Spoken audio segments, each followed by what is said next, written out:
Why does a DeLorean make the perfect getaway vehicle for a robbery?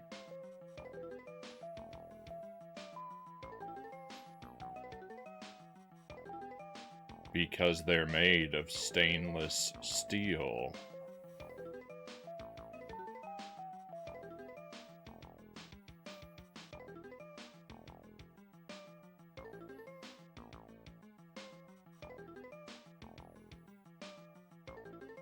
Welcome to the stream.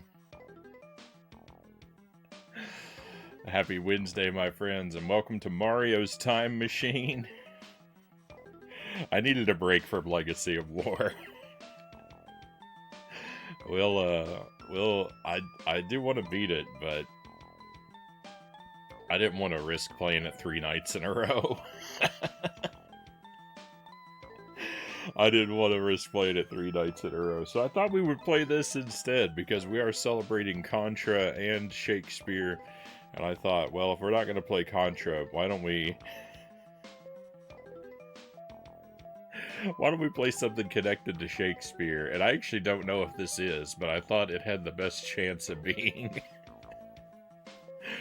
an educational time travel game. I thought there's probably a really good chance that we go back in time and meet Shakespeare somewhere in this game.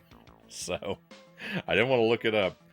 I wanted to stay blind. I figured we would just take the risk, and we'll see how it goes. But thank you for being here. Thank you for being here, my friends. We have Dead Zergling first in chat tonight, followed by Lucent Jelly and Shadow Archon. Welcome in. Zergling says, how are Mario and Shakespeare similar? And I thought the punchline you were going to go for was, they both have nothing to do with Contra.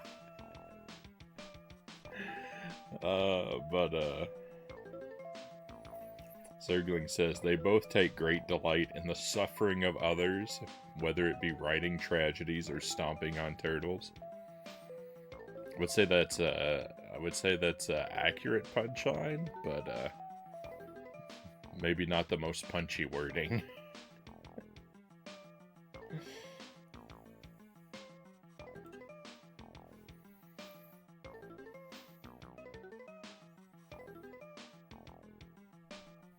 You must wear leather armor because it's made of hides, great for sneaking around. Now that one's good.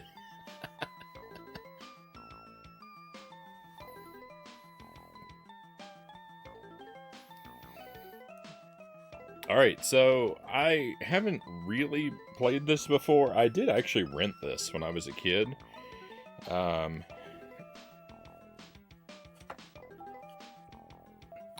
But I don't remember anything about it except that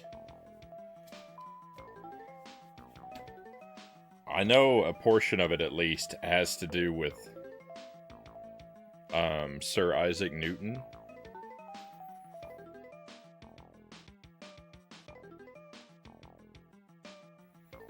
And I believe that I learned from this game that Newton was born on Christmas Day.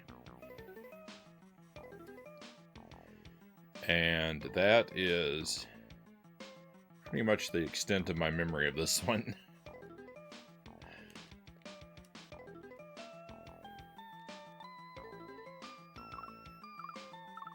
Is this a password feature or a save file thing? Yeah, let me check this out. It's a password feature. I don't have a password. Can I change my mind? Okay. I blacked out the screen there because I wasn't sure if this game had a save feature, and if it had a save feature where you can name your save files, I didn't want them to display anything inappropriate. So this is a secondhand copy of the game.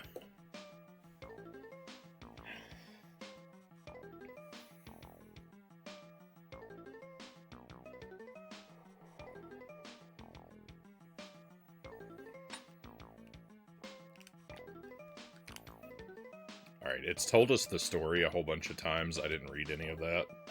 Hopefully, it's nothing I need to know.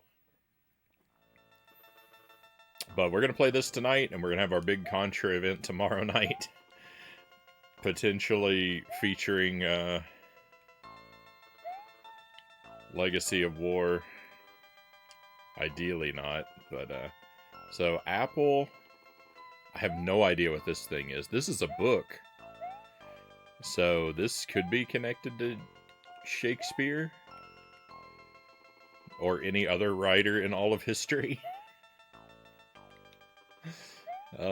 Music and a ship? I have no idea what this thing is. A tapestry?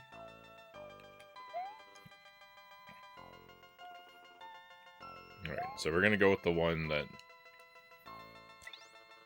Return to owner. We're gonna go with the one that,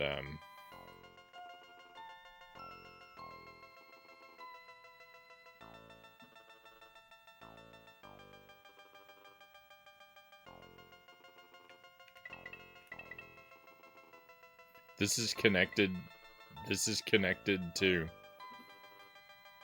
Leonardo da Vinci? Is that what I'm learning? Yeah, I don't see the same thing every time I pick one up, right? I don't.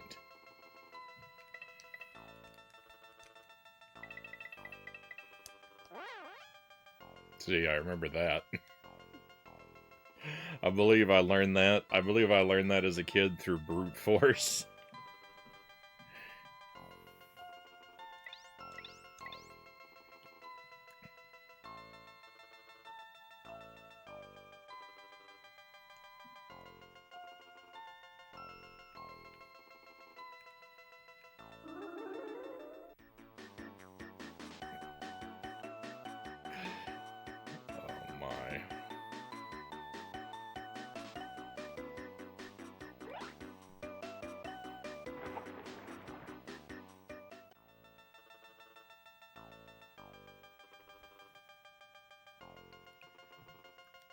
Okay. Alright, so this... I don't want to do that again.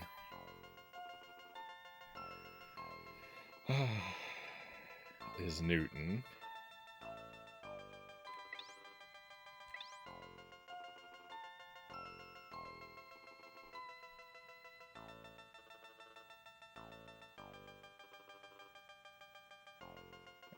Is this Joan of Arc?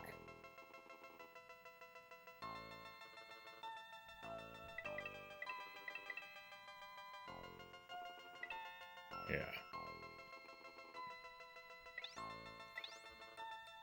This was Da Vinci.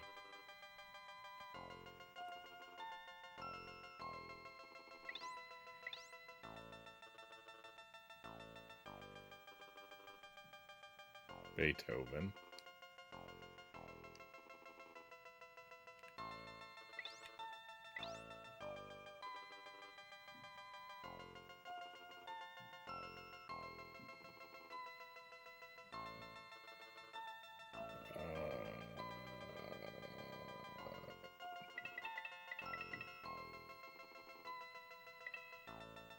Jefferson.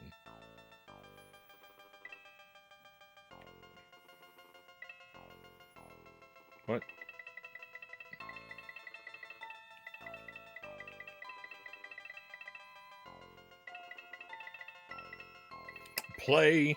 Playwright.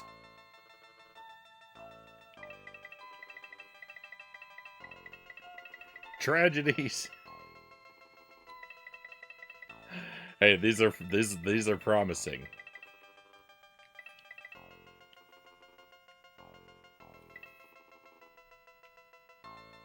All right. Well,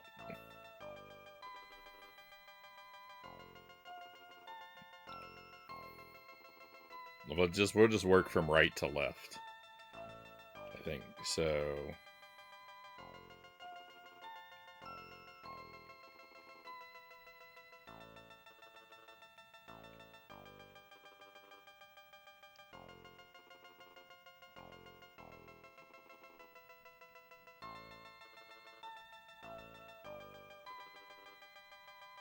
Philadelphia.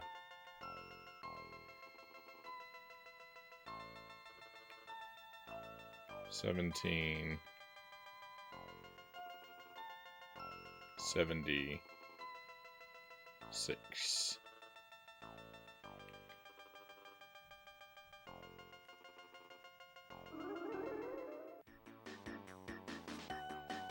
Don't fall into the hole. Alright, we need to collect a whole row of mushrooms. I'm scared to press other buttons because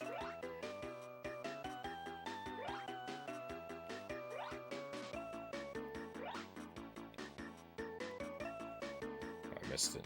No! No! All my mushrooms are gone! No! I was so worried about that bonus timer counting down.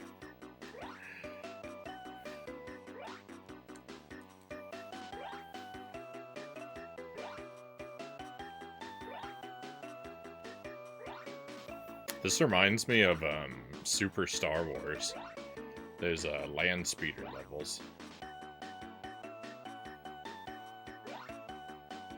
Well, I have all the mushrooms.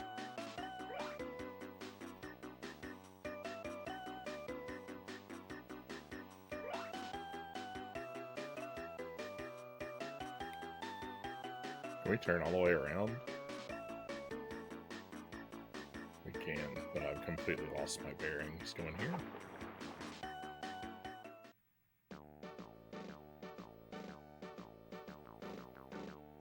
Oh my. Oh my.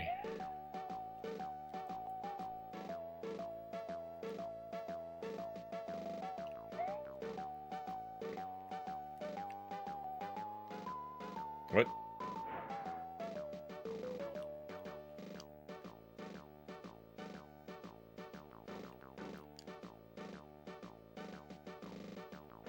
So I'm guessing this is return back to the castle, just because it's the same button that activates our time machine. So I probably don't want to do that.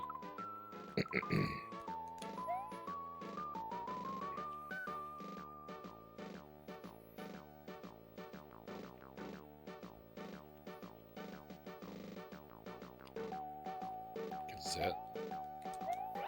Oh! Say, what's going on in Independence Hall? Offer declaration.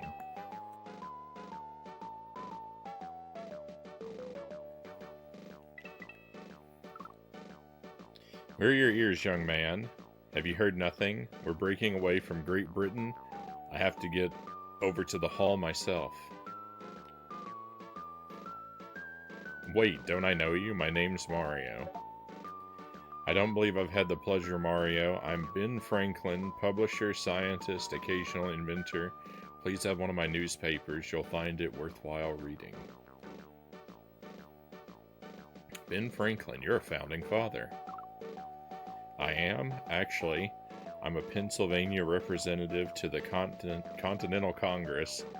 I need to get over to Independence Hall right away to sign the Declaration.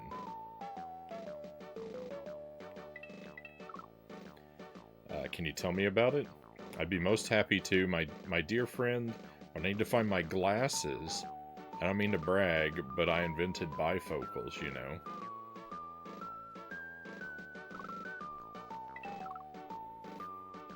You better return that declaration right away.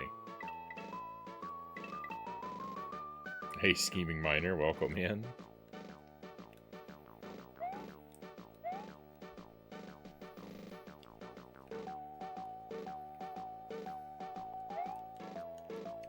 So how did I talk? Hi, I'd like to return this piece of paper. Probably belongs to someone in Independence Hall. They're always writing up documents. I bet it belongs to that red-headed fellow from Virginia. A heck of a writer, but not much of a public speaker. What's his name?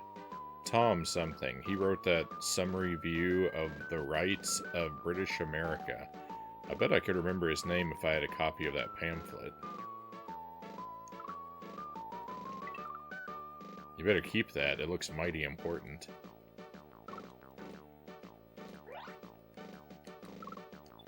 Okay, so it's the X button is what interacts with stuff. Hey, Greg, welcome in. Great to have you here. Welcome to Mario's Time Machine. After Legacy of War last night, I decided I didn't want to risk playing that game 3 nights in a row. So I thought we would take a night off from Legacy of War, but we would still keep the theme going, and I would play this game instead. Because I don't know, because I haven't played this, but I thought, and I still think, because of what I've seen inside of it, there's a good chance that we may actually be able to meet William Shakespeare in this game. So if I can't keep the Contra theme alive tonight, I'll keep the Shakespeare theme alive tonight. Maybe. If I'm right, if he's here. I actually have Mario is Missing, not this one. We played Mario is Missing. I actually enjoyed Mario is Missing. I thought that game was a lot of fun. It was very, very chill. And it had a lot of good music.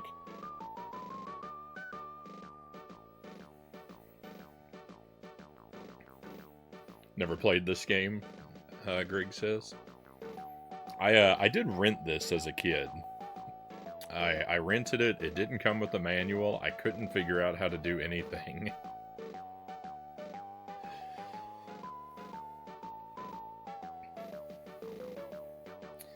Hi, what's going on here? What's going on? We're at war. We've headed up to here with the British and their taxes. Why should we be run by a parliament across the Atlantic? Who are you at war with? King George III of Great Britain. The British have ruled the American colonies since the founding of Jamestown in 1607, but now we want our independence. How long have you been at war? Since the shot heard round the world was fired at the battles of Lexington and Concord on April 19th, 1775, more than a year ago. But if it's one shot, how did it happen at 2 battles?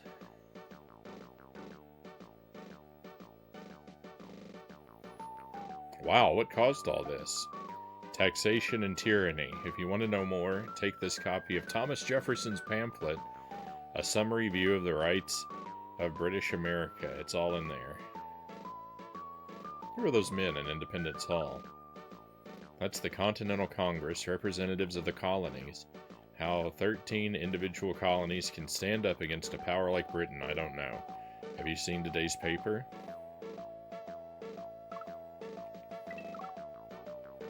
It's not ours. Looks like Thomas Jefferson's handwriting. Okay, so we back out of there. Did I get the item in my inventory? Do I have an inventory? No? But someone wanted... Oh, I do. Hang on, can I read the newspaper?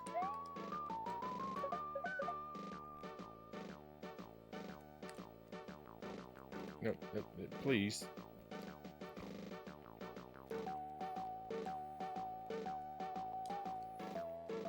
I don't think I can.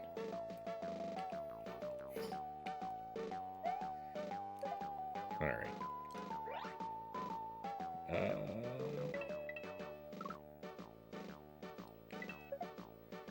Well, let's see. Yep, says right here, A Summary View of the Rights of British America by Thomas Jefferson.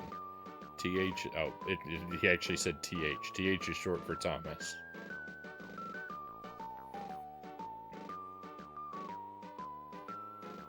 Is that when he started wanting to play games without looking at the manual? Oh, no way, Greg. No. No, looking at... Playing games without the manual kind of happened to me because of Breath of the Wild and Kirby's Dream Land 2. Those 2 games combined are kind of like my secret origin for why I became such a monster. The Scheming Miner says Mario's Missing was It was something as a kid, not too bad. But how else are you going to learn that Sugarloaf Mountain was in South America? I don't remember a single thing I learned from Mario's Missing. I just know that it was a real chilled out time. Now, granted, if I played that one as a kid, I would have hated it, but as an adult, looking for something just to unwind with, I had a lot of fun with it.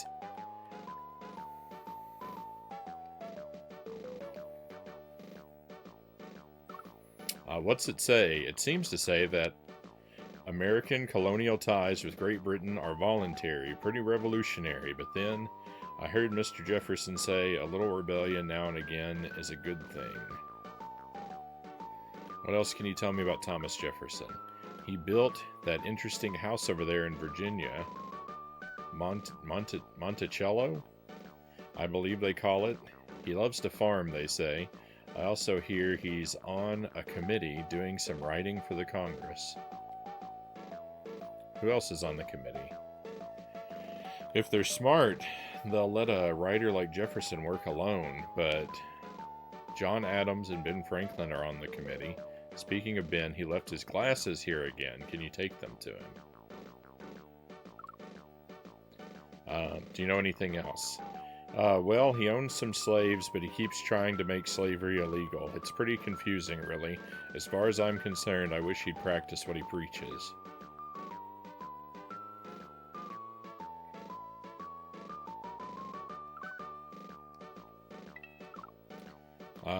Can you tell me anything more? I'm sorry, but there's nothing more I can tell you.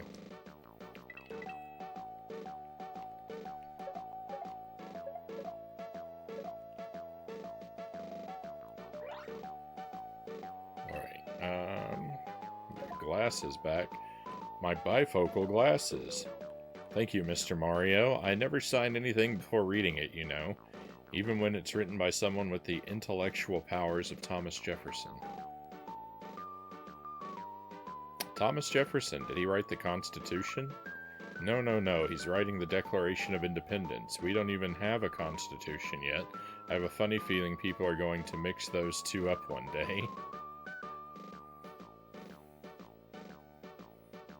Why is Jefferson writing the Declaration? He's got a way with words. You should have read his Statute of Virginia for Religious Freedom.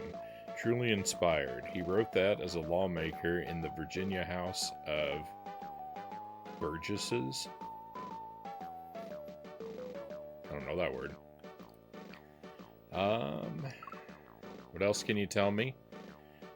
Oh, his interests cover just about everything. Science, farming, architecture. I believe he'd be a fine leader of our country when he's, I don't know, maybe 57 or 58 years old.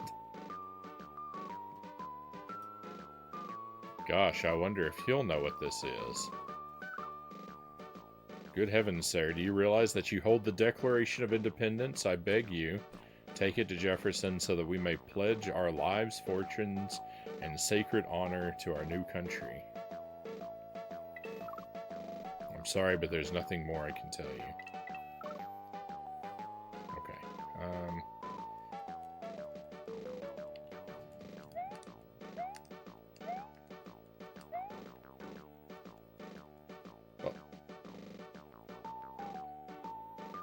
Say, what are you guys doing in here?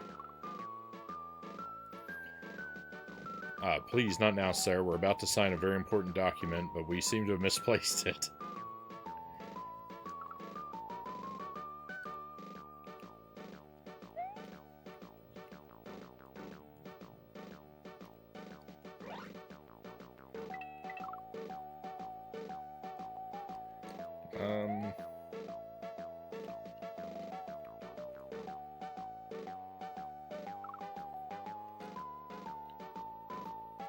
I mean, where...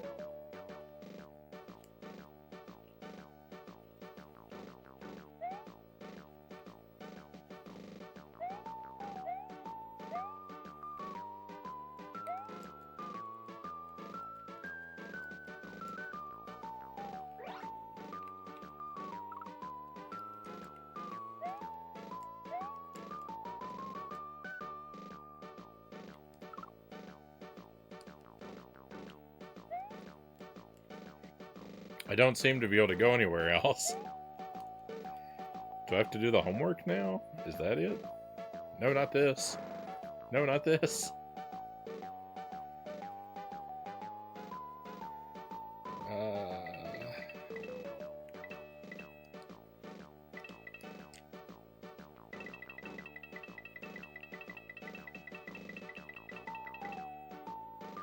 Thomas, but all right. Does it tell me if I pick the wrong? Okay, it tells me if I pick the wrong thing. I get a frowny face. I probably am not allowed to get too many of those. That was a costly experiment. Why is it not letting me put in my answer? Thomas, oh, it took my frowny face away. Nice. Was born in Virginia in 1743. After studying law, he became a leader in the Virginia House of Burgesses. In his famous paper, A Summary View of the Rights of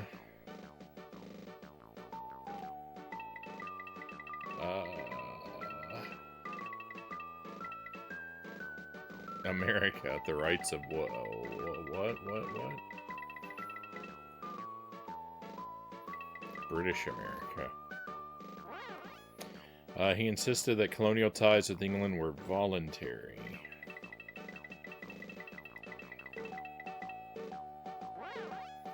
What he lacked as a public speaker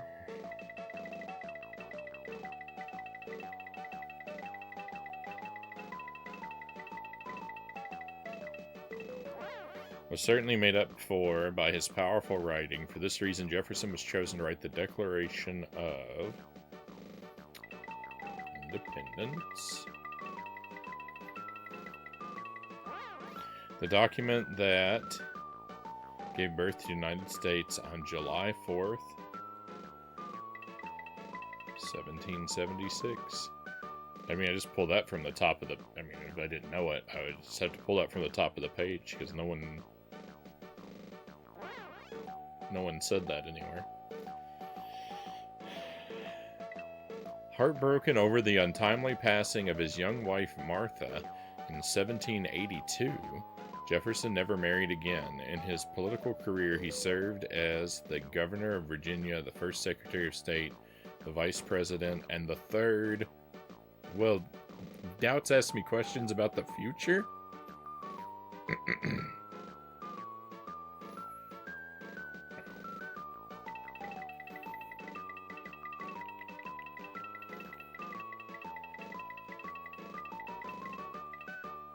President of the United States, retiring to the home he had designed, his beloved Monticello.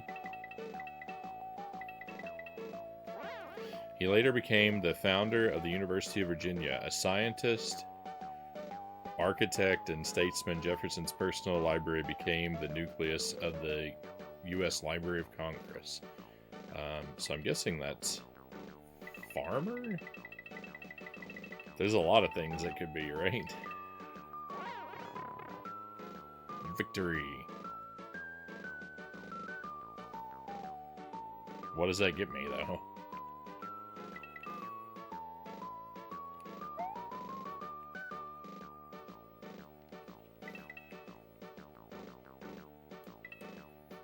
I did the homework. Can I... Will these guys talk to me now? Okay.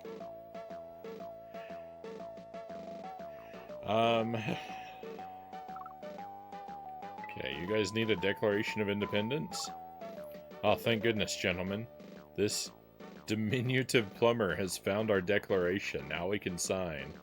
You first, Mr. Hancock. How's it coming, Tom? Very well, Mario, my good friend. With your help, we have created a new country. Perhaps one day, your likeness will appear carved into a mountain. Hey! That actually happens. That actually happens in Pilot Wings. Mario's one of the faces on Mount Rushmore in that game.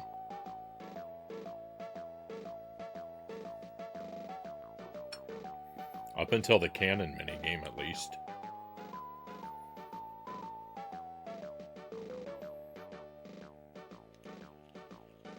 Is that it? Are we done?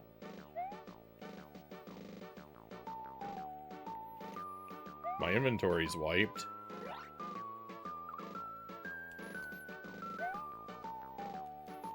I see my timer's still running down. I'm guessing that's just for our score, though. I want to make sure I didn't miss anything.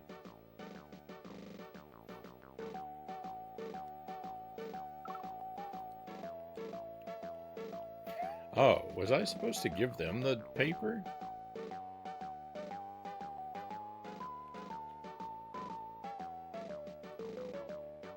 Alright, so we want to go back?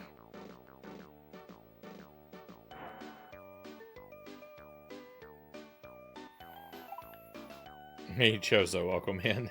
Oh, we got a password. I feel like I've been lied to at the schedule. Yeah, I took a different approach. I don't know if you saw my announcement in the Discord. I decided I didn't want to risk having to play Legacy of War 3 nights in a row. So I thought instead of the Contra half of the theme, I would focus on the Shakespeare half of the theme. But I couldn't think of any Shakespeare games. But I thought maybe since this is an educational time travel game, I thought there's a good chance we might get to meet Shakespeare in this game. I've got my fingers crossed that he's gonna show up. There's been a few hints. I've already noticed some of the multiple choice answers look like they could apply to him, so we'll see. My filling has been filled, and I am here. Did not know service in the dentist. Well, GG on the filling.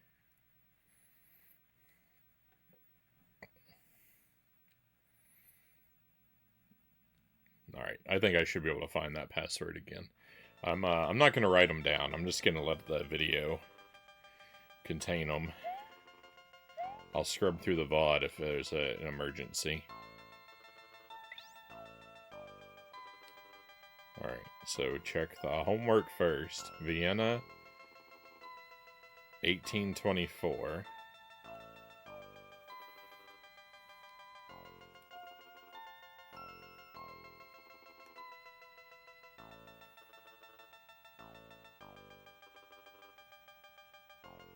How convenient.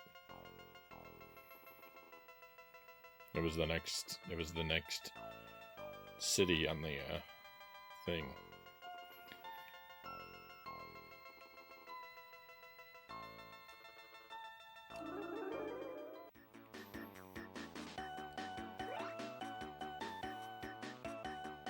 I missed.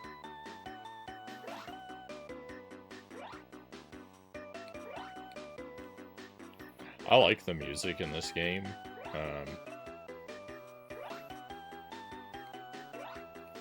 This song's a little elevatory, but I kind of like it. And I really like the theme that was playing over the title. The, like, super, like, chilled out version of the castle music.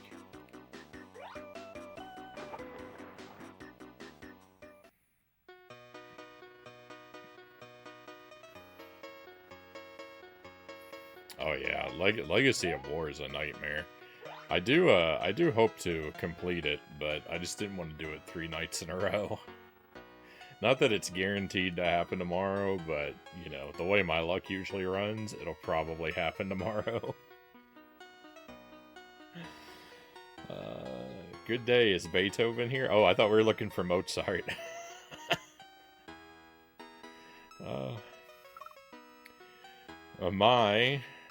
But it's warm in here. Ludwig doesn't socialize during the day like we do.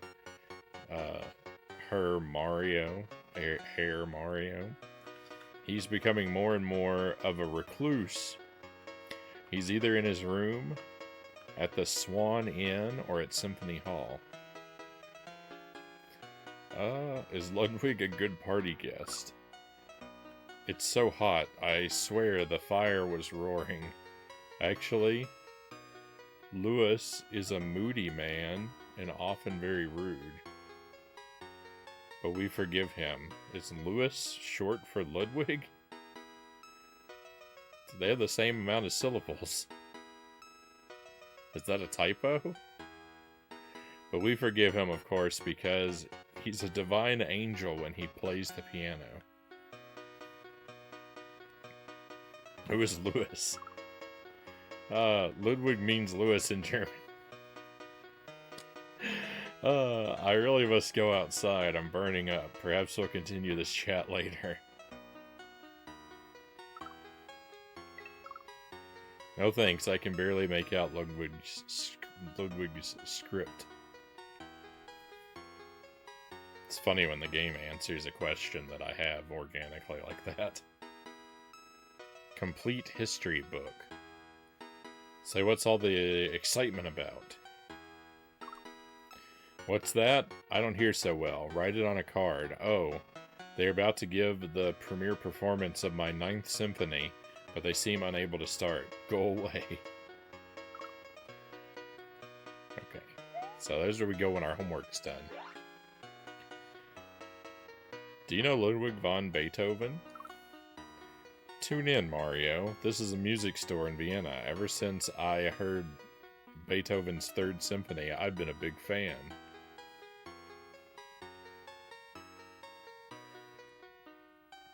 Do you have any of Ludwig's scores in stock?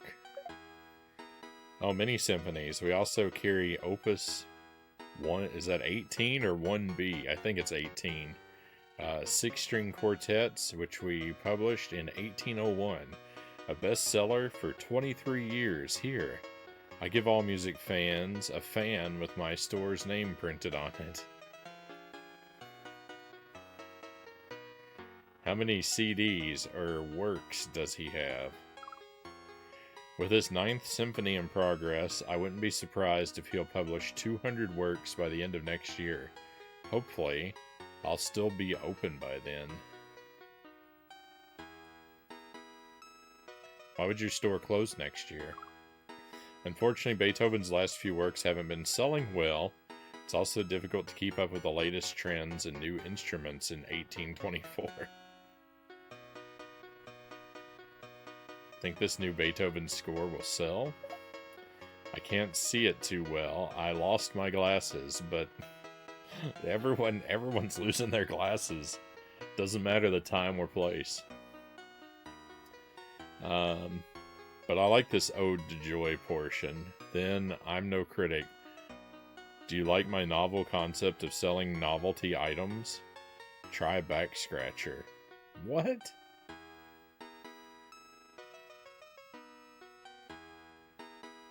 They say Beethoven is growing deaf. I'm afraid his hearing, like my eyesight, is getting worse. Some say his deafness helps him to write unique music. Right now, I need to find some unique merchandise to sell.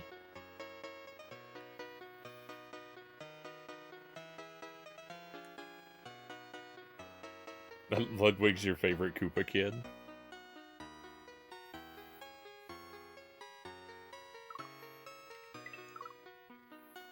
No, but I fear the best will be his last. What? Alright, did he... He gave me a fan. Stop with the... I can't remember what any of the buttons do. He gave me a back scratcher, too. Interesting. Well, I did something wrong in Philadelphia because I never figured out where to take the paper. Heavens, what a great relief. Now we can continue to gossip about Ludwig if you care to. What's the score on his background? He was born in Bonn in 1770, a child genius. He later came here, the music capital of the globe. What a big success he became. He is a royal patron. He has a royal patron, Prince Lichnowsky, and the world loves him. What's he working on now? I hear it's another symphony. This will be his 9th. It's based on Schiller's Ode to Joy. Part of his 8th imitated this silly metronome. Take it, I'm tired of its endless noise. Is composing easy for Beethoven? Very difficult, and deafness doesn't help. People say Mozart could compose while having a dinner party, but Ludwig needs complete isolation and peace. Can you tell me anything more? I never wanted one of these. To the back scratcher. Here's my inventory. What is this? Oh, it's a metronome. Oh.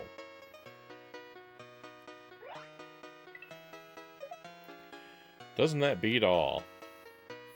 Because the metronome holds the beat.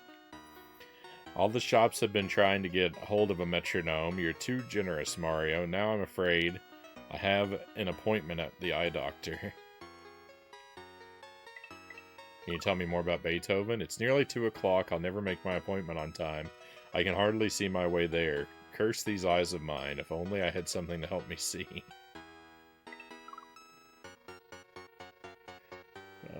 Donka, Hair Mario, but it's just not me.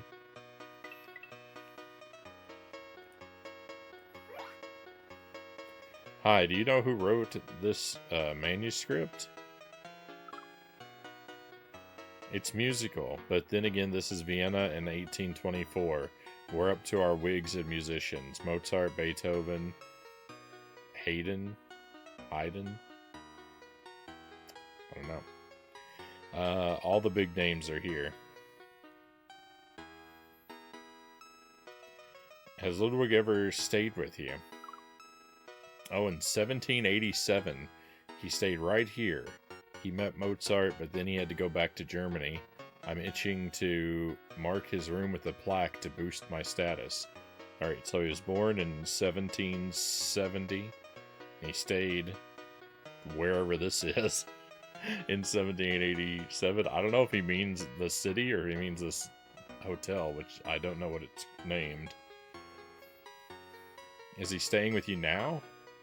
Pity, no. Although he's a slob and plays loudly due to his bad ears. I love having a famous guest. Now he lives in a palace. I've got such an itch to advertise that he slept here. Is he married? Beethoven married? Ha! He loves all the Fraulein, sure, but who would put up with him? I'm itching to tell you more, but I can't right now. Oh, this will satisfy all my itches very nicely. I like your sense of humor, and since you have an interest in Beethoven, I'll give you this monocle he left in his room. Did he get a lot of visitors? Well, for a man of such terrible manners and bad temper, he has a large circle of friends, many aristocrats, but I think his music is getting quite strange. When's the next concert? Tonight, at Symphony Hall. It was a big scandal when he threatened to premiere the 9th Symphony in Germany instead. But there's still a chance the show will be canceled. Ludwig's lost his score. When was his first symphony published?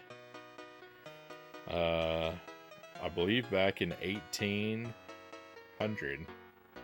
But he gave his first piano concert in 1778, 1770, 1778, 1787, 1800. When he was just 8, his parents wanted a child genius like Mozart, and they got one. Roll over, Beethoven. Where will I find the Piano Meister? Try Symphony Hall first. Can you tell me anything more? 9, 9. 9 is my unlucky number.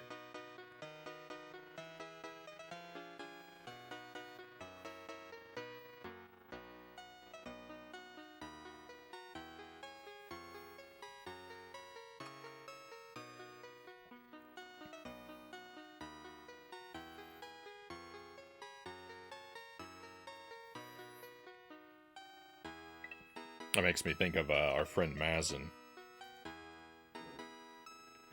He hates the number 9 as well.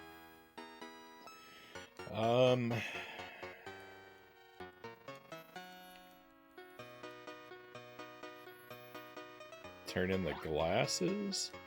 Oh, hang on, I gotta... back.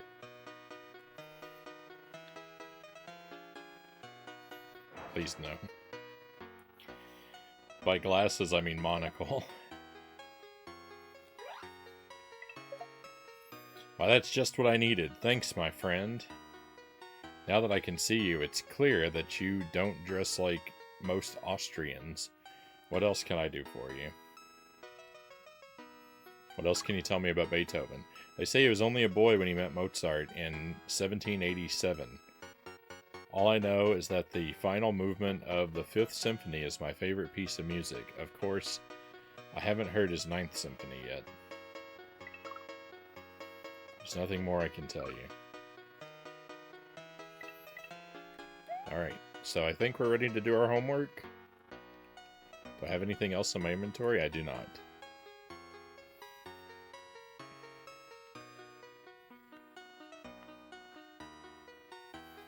The way people talk of Mozart would have him rolling in his grave. The guy struggled to make a living a lot of the time. I have to say, I'm pretty ignorant. I'm pretty ignorant about a lot of these historical figures. I would not have been able to tell you that.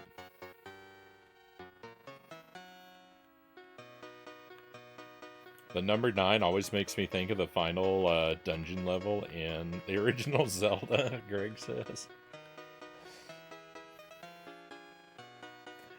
Arguably the greatest composer who ever lived, Ludwig von Beethoven spent most of his life in the Austrian music capital of Vienna?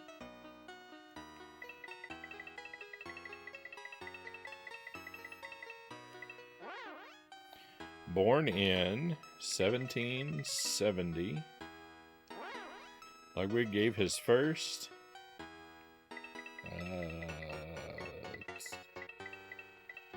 performance. His first blank concert. I should read ahead. Piano concert. At age 8, soon recognized as a master pianist, he is said to have met Wolfgang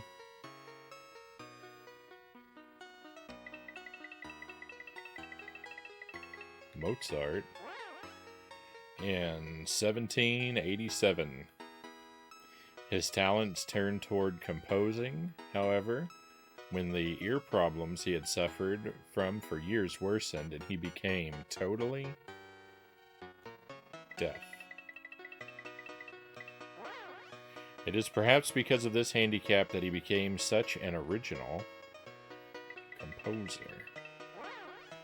Able only to imagine the music he created, Beethoven dared to ignore musical convention. Although he lived in the palace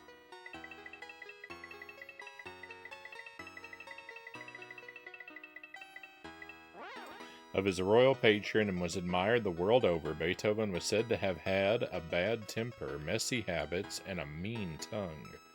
This perhaps explains why he never married. He completed his first symphony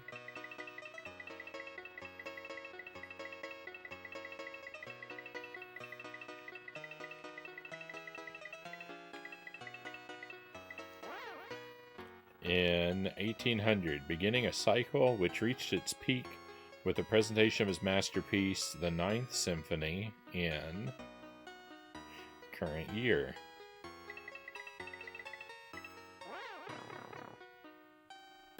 When he passed away in 1827, he had published approximately 200 works. Alright, victory. Let's go. How ironic that one of the most famous classic composers was deaf, Greg says. Indeed. This is way better than any history class I ever took, Zergling says.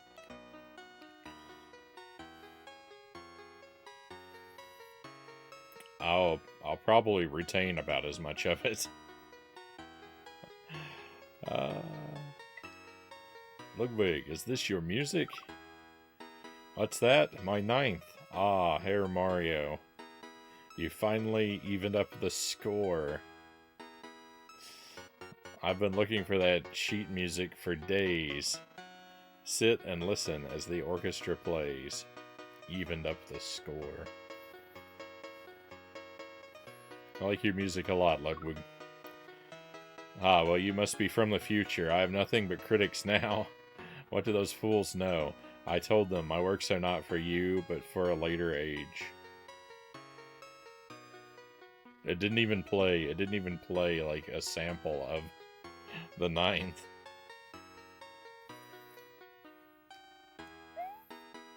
Alright, well, I think that does it.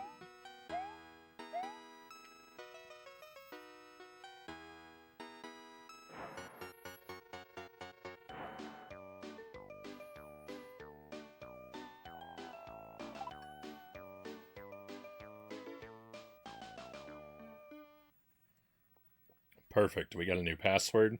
I'm gonna take a moment. I'm gonna step away real quick. I need to take a quick BRB. I'll see you again in just a moment.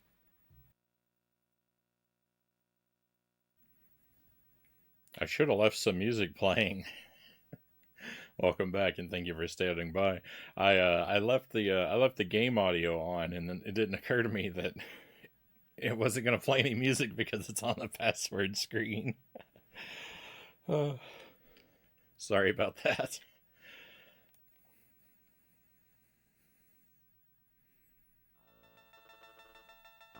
Welcome back. Thank you, Jozo. Alright, and this goes to Florence, 1505.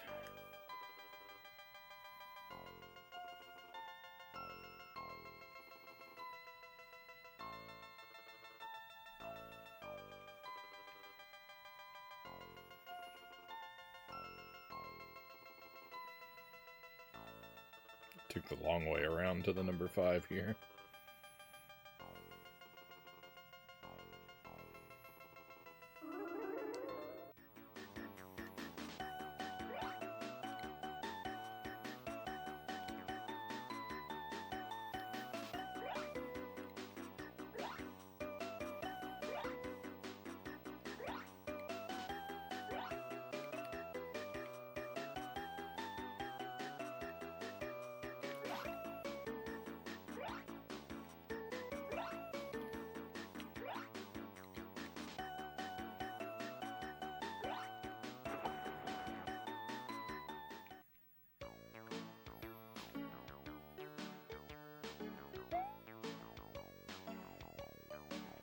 Okay, just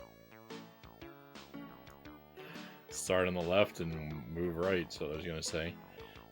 Who's over in that art studio? Which one? Leonardo da Vinci's or Michelangelo Buonarroti's? They're both here in Florence, working on, among other things, a pair of paintings depicting the war with the city of Pisa.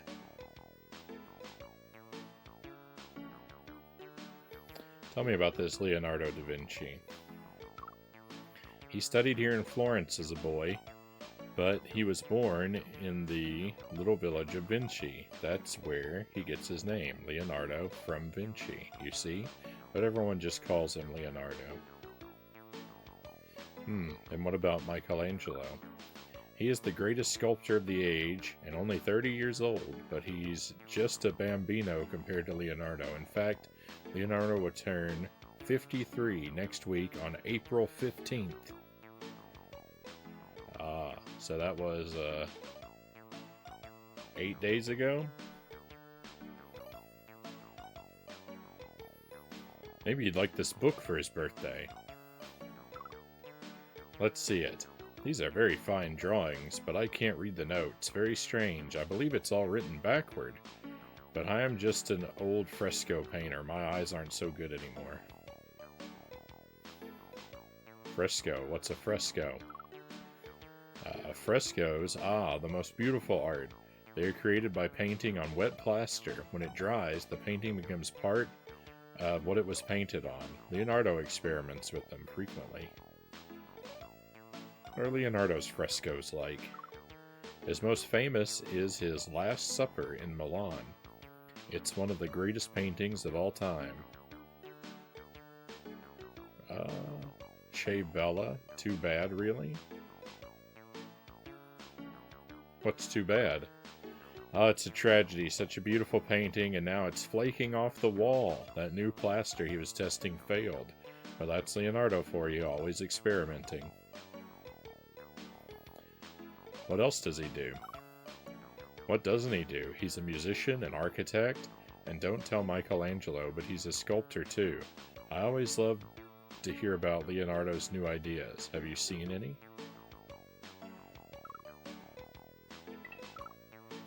No thanks, but that notebook appears quite valuable. Okay, so that guy was all the way over here.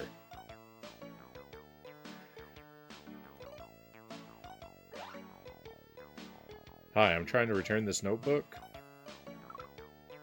Come in, little man, and marvel at the works of Michelangelo. I am the greatest sculptor of the Renaissance, if I do say so myself, and I do.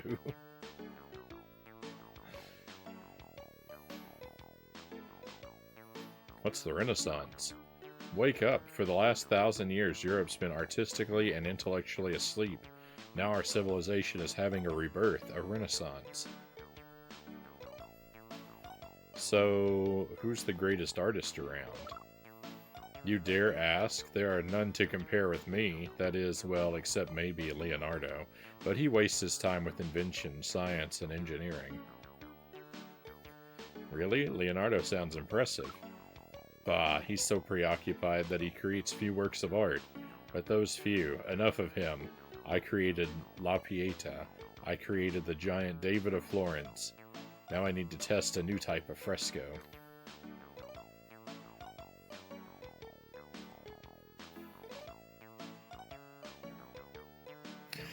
Cowabunga, dudes. Let's have some pizza, Zergling says.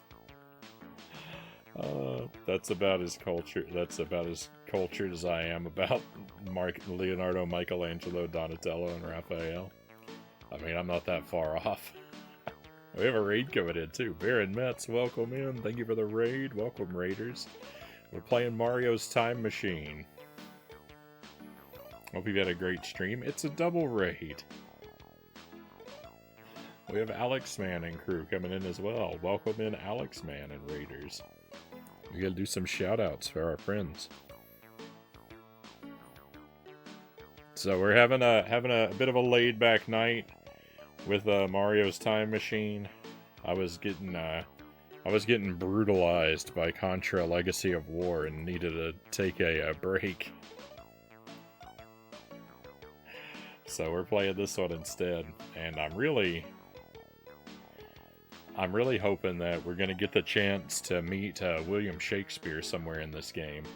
You know, no spoilers if you know whether or not, because I'm trying to go through it blind, but I'm hoping he's gonna show up before the night is over.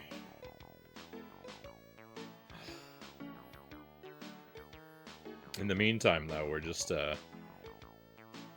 listening to some groovy music and learning some history.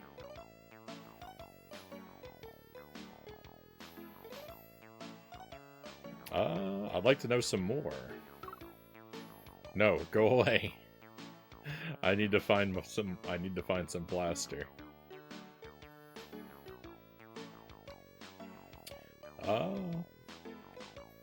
Michelangelo has a very impressive frame. He looks incredibly strong. And he's got quite the power stance going on.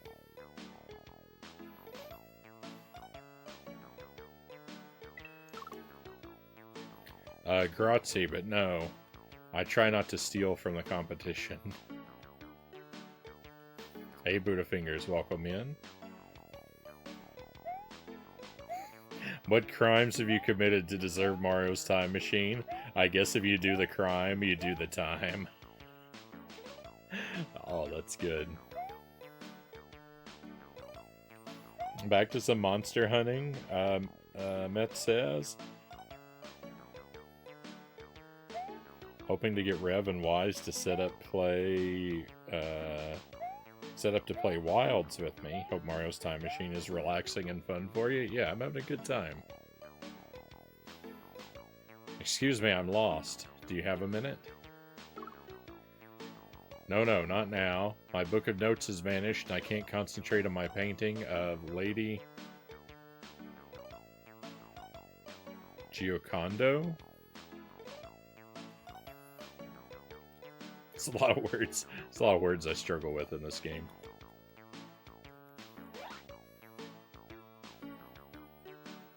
Hi, what is this place? This is the old workshop of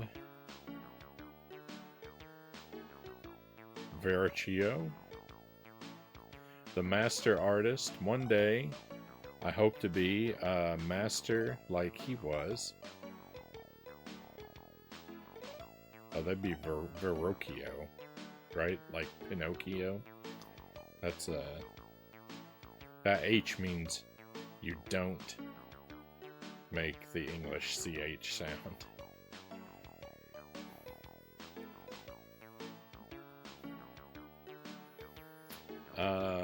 One day I hope to be a master like he was, but right now, I'm just an apprentice.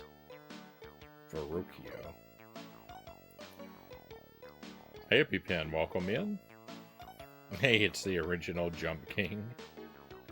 Anyone ever played Breath of Fire? I kinda played Breath of Fire. Breath of Fire is, I believe, my sister's favorite video game. If it's not her favorite, it's way up there. She really loves it. But a very long time ago, I played through Breath of Fire with my sister over Skype, and I played through the whole game, but I say kind of because she pretty much just coached me through the whole thing. I wasn't really playing the game so much as just going through it while we hung out mostly. Playing it now, the original. I recall having a good time with it, though. Because I didn't work it out myself, really, most of the specifics have drained from my memory.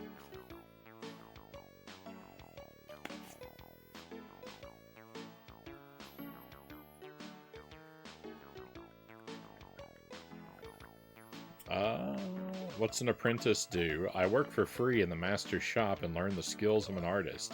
It's a great opportunity for a young man. Leonardo da Vinci was an apprentice here. Look how far he's gone. Maybe you can help me. I have this book. I'm sorry, but I'm very busy. The master wants me to deliver this bucket of plaster to Michelangelo. If you would take it for me, I'd have more time to talk. Grazie. Why does Michelangelo need plaster? I hear he's going to paint a fresco on a chapel ceiling, just as Leonardo painted the Last Supper on a chapel wall. The old fresco painter next door knows all about it.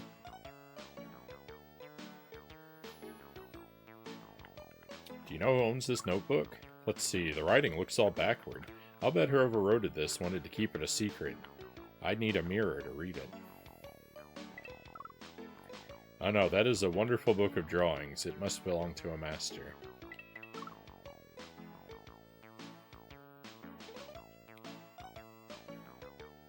Okay, so we have a... I keep pressing this button by mistake. We have a bucket of plaster. I don't think it lets you... Oh, yeah, it does. Yeah, it does. I was just saying, I don't think it lets you offer items to the wrong person, but it does. You're too kind, Signore. Signore. I cannot accept it.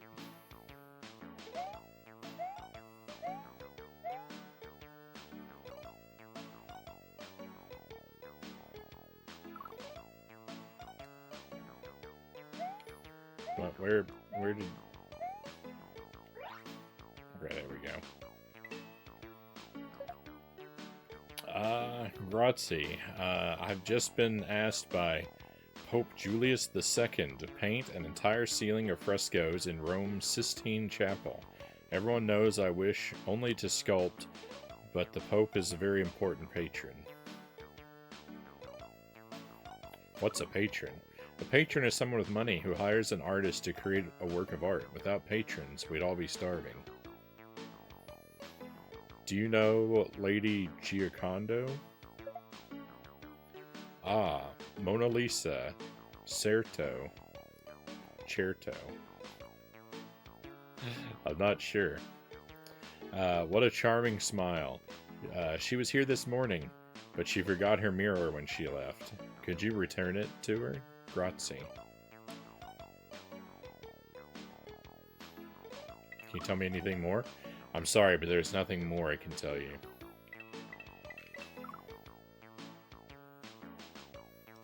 Okay, so same dialogue. Did he give me a thing? He did. What is this?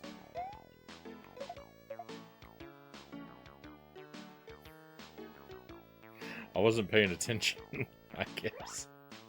Oh, it's a mirror.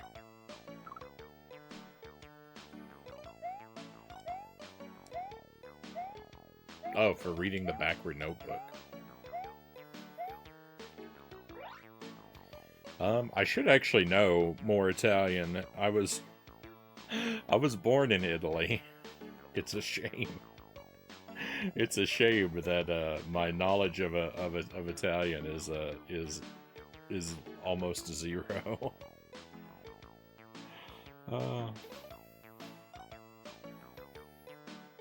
Welcome in, Fuzzy Boots. Are you gonna pre-order the Switch 2?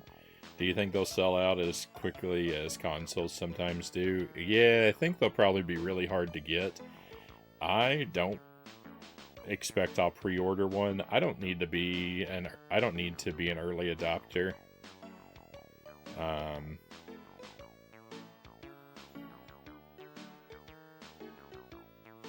Yeah, there's no reason I need to have one right away.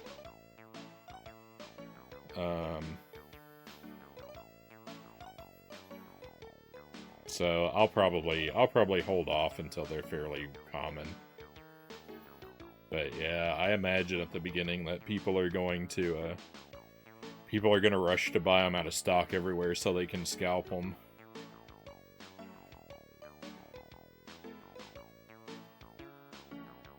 How long do you think it'll take to stabilize so I can get one off the shelf? I have no idea. I'm not really the best person to ask because, like, I don't keep up with modern gaming at all. So, like, I'm not, like, I don't have my finger on the pulse. I tend to get the new Nintendo stuff when it comes out, but, like I know, like, the Xbox and the PlayStation 5 were, like, really hard to get for a super long time. But, like, I couldn't even estimate how long they were out of stock for. But I just imagine the same thing, just because that's the pattern now. It seems to be, at least based on how much people are doing it, it seems to be quite lucrative, so I don't think it'll stop.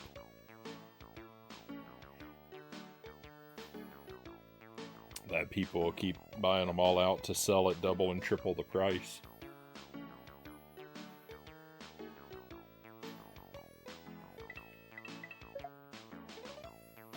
Oh, now I can read your notebook.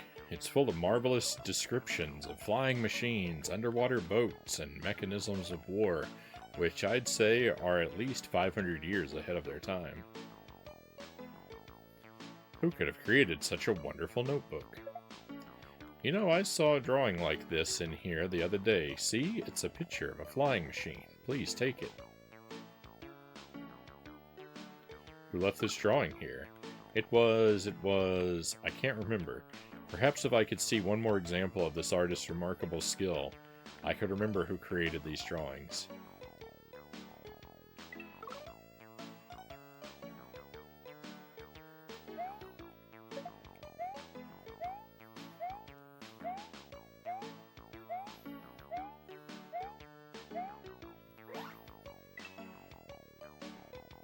Offer drawing of air screw? What's this? A flying machine? Fantastico. Leonardo knows everything. No wonder he's called a Renaissance man. Here. You may take this drawing of his geometrically ideal man. What's he working on now? He's now painting a beautiful portrait of the Lady Giocondo. What's her name again? Ah, never mind. Michelangelo knows.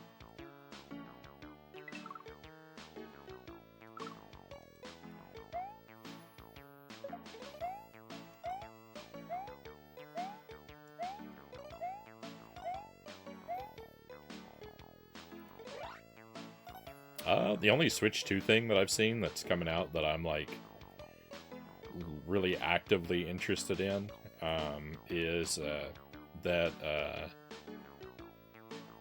Donkey Kong game that they previewed. And I've heard that there's going to be a Survival Kids game as well, and I really love Survival Kids on the Game Boy Color. I can't imagine the Switch 2 game will be as magical of an experience.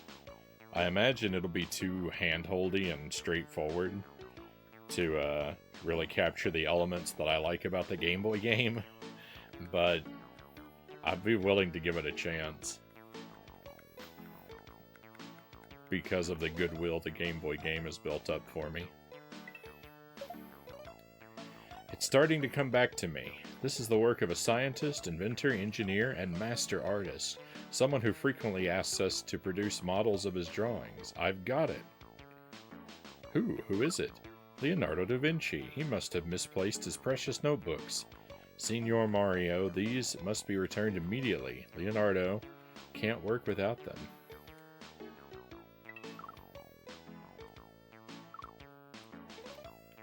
Well, I'm about to run out of time. No, I hit the wrong button too.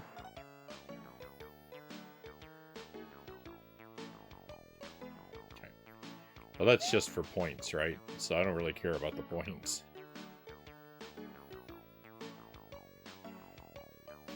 The Donkey Kong game reminds me of the Incredible Hulk on PlayStation 2. Welcome in, Young Street.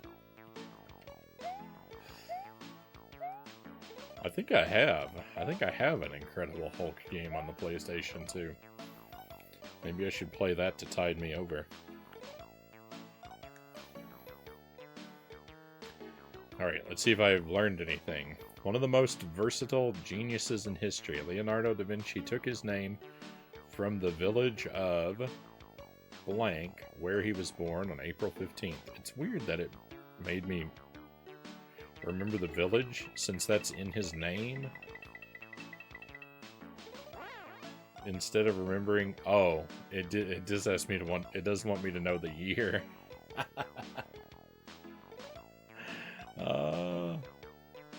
Gee, what year was he born?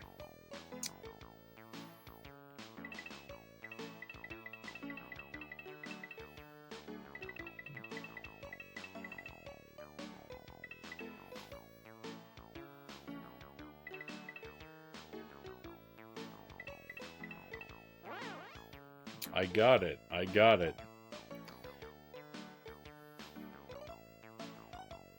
He lived during a period of artistic and intellectual reawakening called the Renaissance. When is Mario teaches typing? I mean, if they ported it to the Dreamcast, I could play it. That's the only console I have with a keyboard. I think it's off the table for me, but I would play it if I could. Which followed the 1,000-year slumber known as the Middle Ages. A talented child, Leonardo apprenticed as a painter in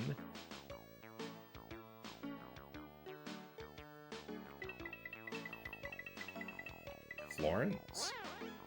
and later worked in Milan and Rome. He was employed by a series of wealthy patrons,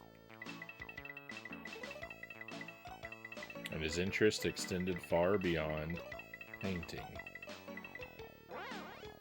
Let's go.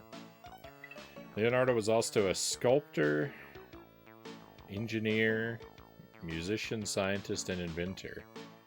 Perfect example of a Renaissance man. Alright, it was a what?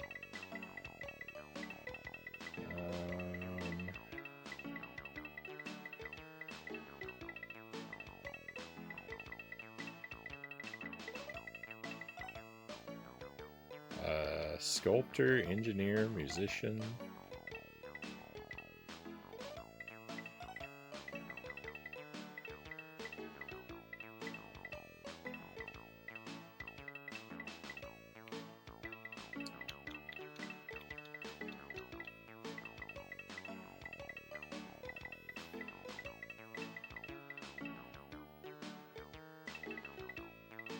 Architect?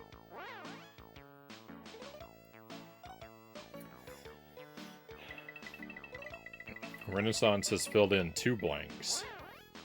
His famous notebooks used backward handwriting for security purposes and were full of ideas that would not be realized for almost 500 years. His sketches included hang gliders, helicopters, parachutes, tanks, machine guns, submarines, and diving gear.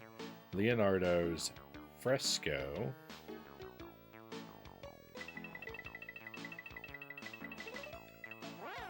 of the Last Supper and his portrait of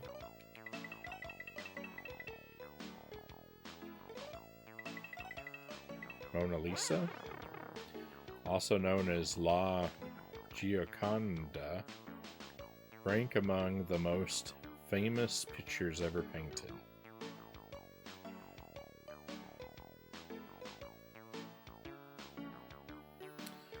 Alright, victory.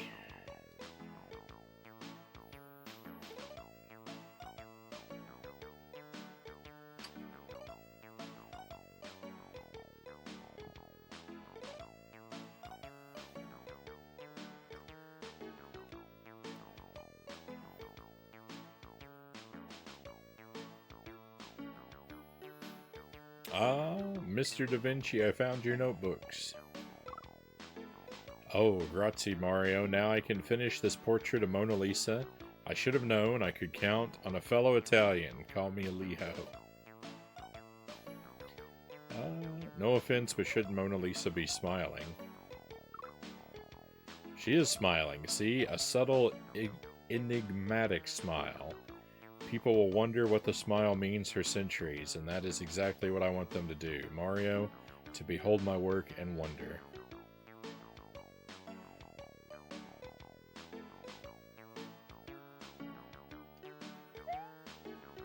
Alright, well, let's go.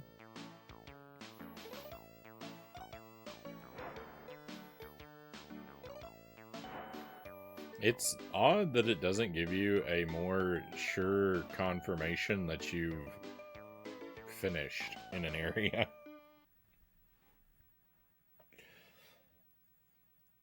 You just kind of have to look up at the corner and make sure your inventory is empty.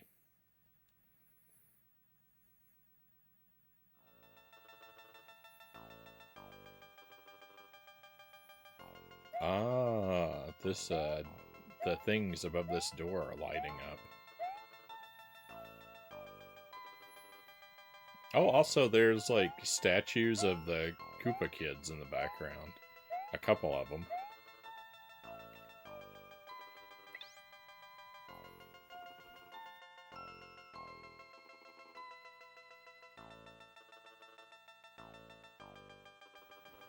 Orleans, 1429.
Friend, can you tell me what battle this is? That's a shield in my inventory? I would have never guessed that was a shield. Why, this is Orleans, mon ami. We are attempting to storm the fortification of...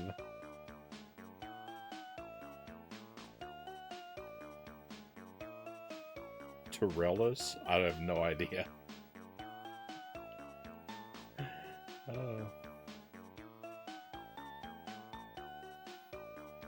Oh. Who are you trying to take it from? We're striving to end the siege of Orleans by the English, of course. Looks like you have a tough battle ahead. Perhaps, but we know victory will soon be ours. How could you know that? Why, we are led by the maid Joan. Petit ami.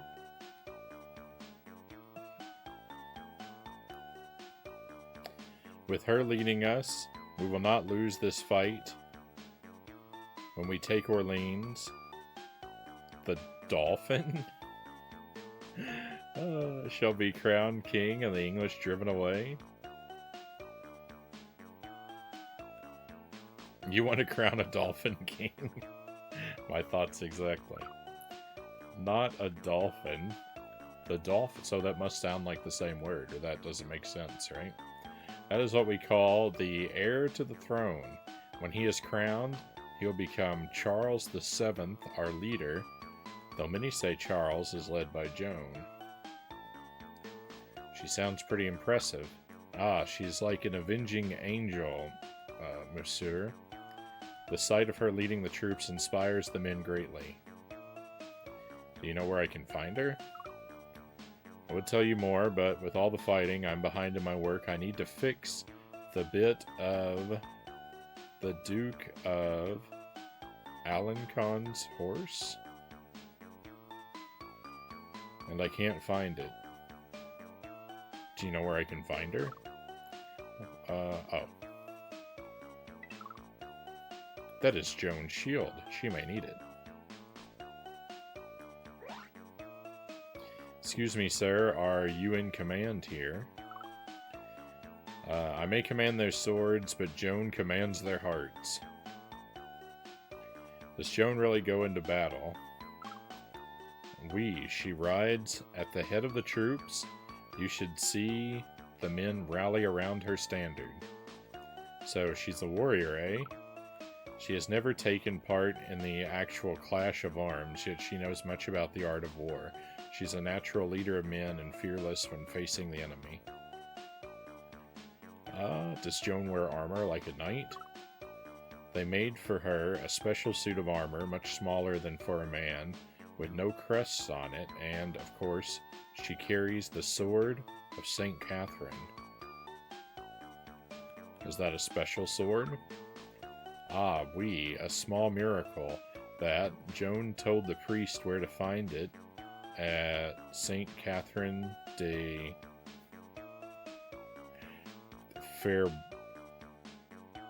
Fairbois, a village she'd never visited, and find it they did. How did she know it was there?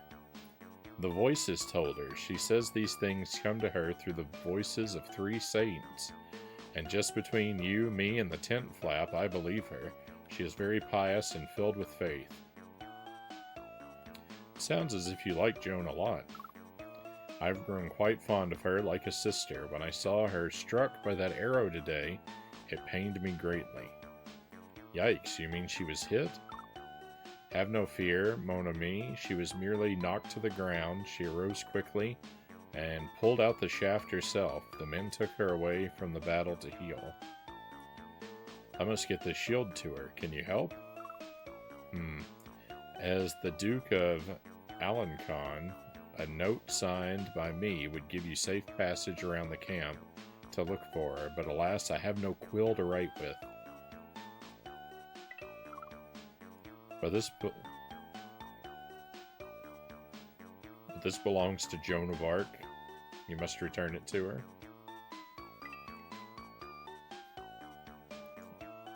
I can go this way too. I didn't think I would be able to go this way yet. Sorry to disturb you, but what battle is this? Forgive me, I'm still weak. During the battle, I lost my buckler and was struck by an arrow.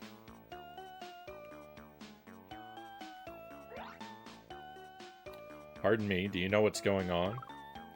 Foolish men are being led by witchcraft and heresy, I fear. What? It looks like a battle to me. This is merely a skirmish. The real battle is for who controls Charles.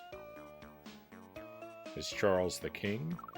Not yet, but it looks like he soon will be, thanks to Joan. Each victory she wins brings Charles closer to being crowned King of France at Reims? So what's wrong with that? You must understand, Joan is doing what Charles' many advisors and knights could not. Their power and influence is reduced with each victory she wins. They are very nervous. But what's that got to do with witchcraft? Why, that's obvious. Her claims of hearing the voices of saints is heresy, I tell you, heresy. A mere shepherd girl of 17 could not lead 4,000 men into battle without the help of magic. Maybe she's just an extraordinary girl of 17. Bah, a woman cannot lead men. What could you know of such things? Here, make yourself useful. Take this quill pen to the Duke of Alencon. I think that Joan is going to change your mind. Never. A woman has no place on the field of battle. Now be gone, impudent gnome.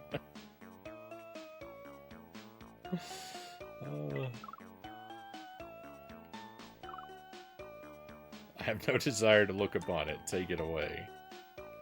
What a guy. Hang on.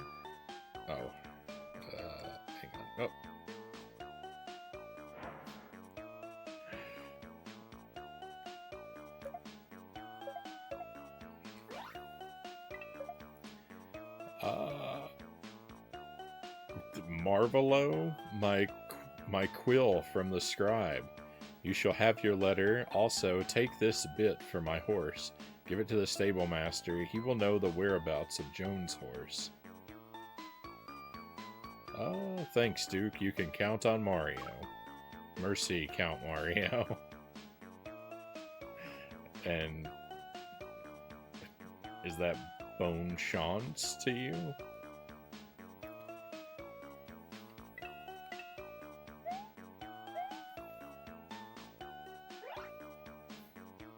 I know if these are French words that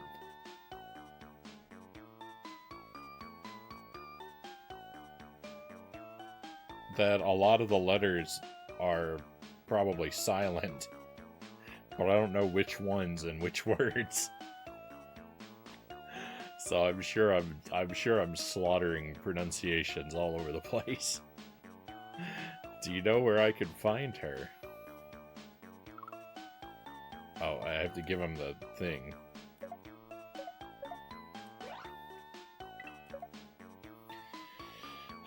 Ah, Bon. You found the bit for the Duke's horse. Merci, little friend. Any idea where Joan is? I saw the hoofprints of her favorite horse, heading up the hill toward that meadow. Look for her there. Bon chance. He recognizes the prince. He knows from the prince which horse left them. This guy's an expert.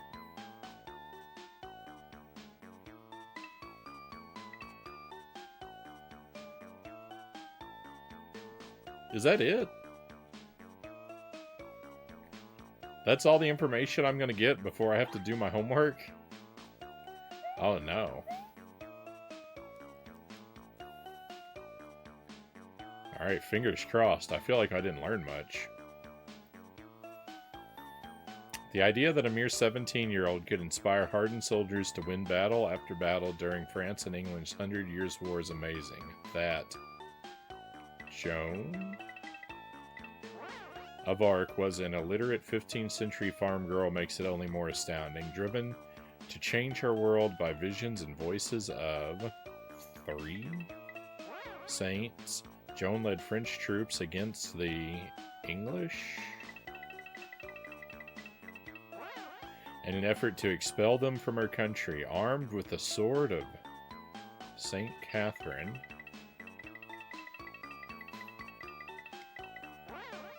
And clad in custom-made armor, Joan led an army of 4,000 men to a decisive victory, lifting the siege of the city of... I wasn't sure how to pronounce it, but I'll recognize it. Uh-oh. Never mind. Orleans? That wasn't what I was looking for.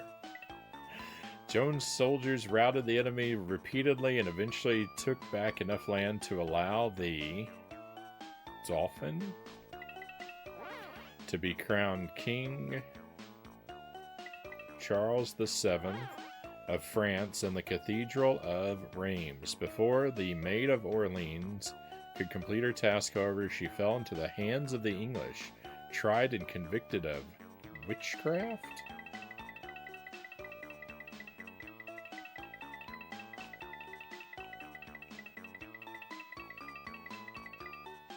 Or maybe treason.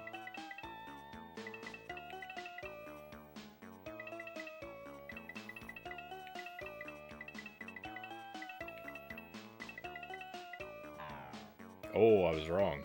Joan, still true to her purpose, was martyred in 1431.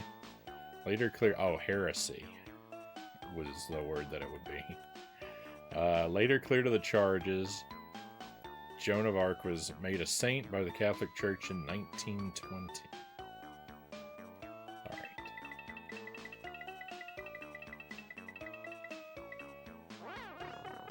Bingo. Let's go.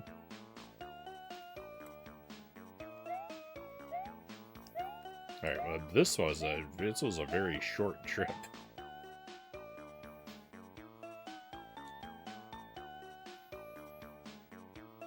I think you'll be needing this, Maid Joan. Ah, you found my shield. Now I can lead the army once again. Orleans shall not see another day under siege. I give you my thanks, Mon ami Mario. Say Joan, how'd you guess my name? Let's just say that it came to me in a vision, Mario.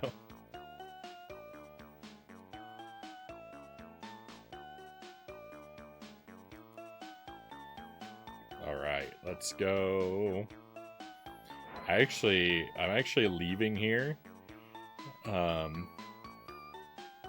With some bonus time left on the clock. It's unbelievable.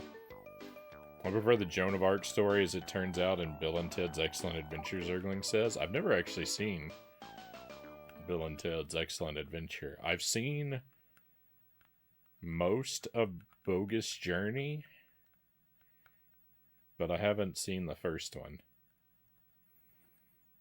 Or the third. I haven't seen... I think I missed, like, the first... I don't think I've ever seen, like, the first, like, 20 minutes of Bogus Journey.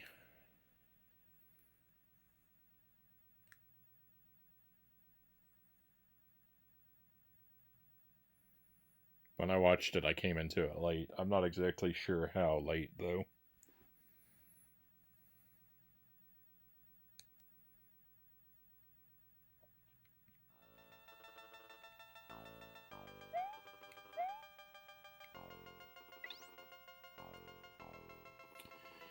Cambridge, 1687.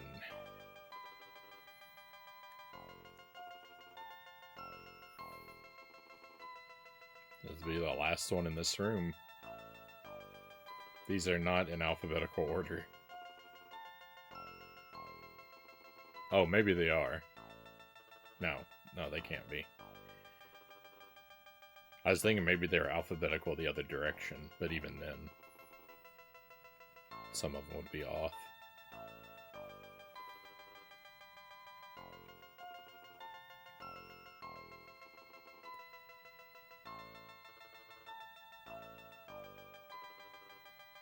Press the wrong button, as usual.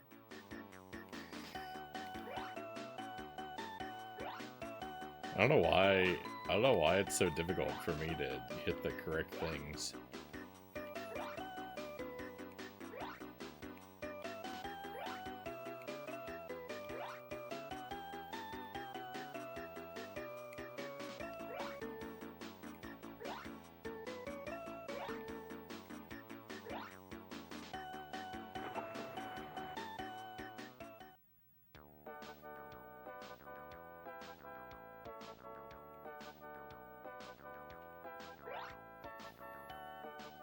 Hello, can you tell me where I am? Why, this is England's Cambridge University, my man. This is where Isaac Newton went to school.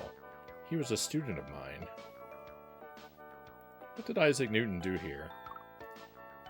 Here? Well, to tell you true, Newton did most of his groundbreaking work at his family farm in Woolsthorpe. That was during the 2 years that the Black Plague shut down the university. What's he best known for? I say that would have to be his theory of gravity and his laws of motion. Perchance you'd care for his second law of motion, which he himself wrote upon this paper. Oh, go on and keep it, lad. Do you know if anyone lost an apple? A curious question. An apple? No. I've lost my calculus book myself. I'm finding it most difficult to concentrate upon anything else. Are you attempting a bribe, sir? Oh, no.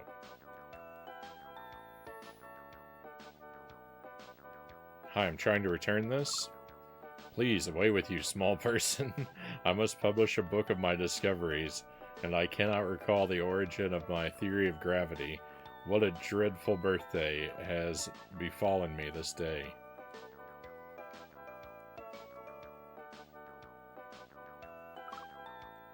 So, wait a minute.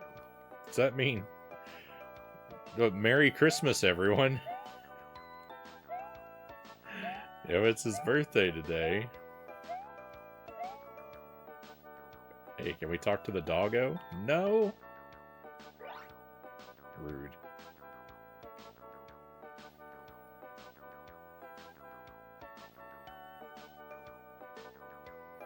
Calculus book seems a little early, but I understand the reference. Calculus was made for physics after all. I don't know when calculus dates back to.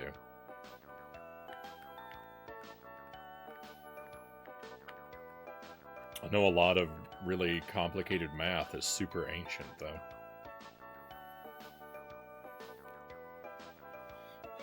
though.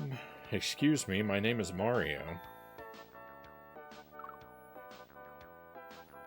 A pleasure to meet you, sir. I am Edmund Halley, astronomer.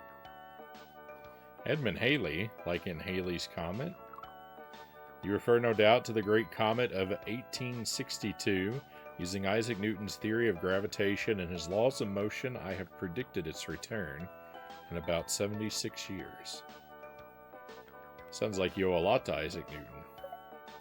He is without peer. In fact, I'm financing the publication of his Principles of Mathematics, which I call by the Latin name Principia for short. You may have this rough draft. Did Isaac Newton help astronomy in other ways? Beyond measure, but just right now I seem to have misplaced my telescope lens. Do you see it, old chap? Did Isaac... Oh, that was the same question. I've already partaken of one today, so as to keep the doctor away.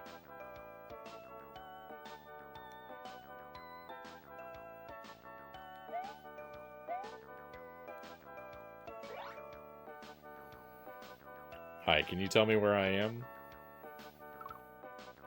A Merry Christmas to you, sir, and welcome. This is Cambridge, one of the oldest universities in the world. Gee, what are you studying? Many disciplines of infinite fascination, astronomy, physics, mathematics. It was, of course, much easier before Isaac Newton invented calculus. What's calculus? Oh, 'tis to make the head swim. Calculus is a very advanced type of mathematics that has allowed us to solve innumerable problems which remained mysteries before. You may have this book on calculus. Can you tell me why this apple is important? Of what import could such a fruit be? I prithee, leave me now. I must finish this lecture upon Isaac Newton's 3 laws of motion, and the second escapes my memory. But good sir, I prefer my Macintosh.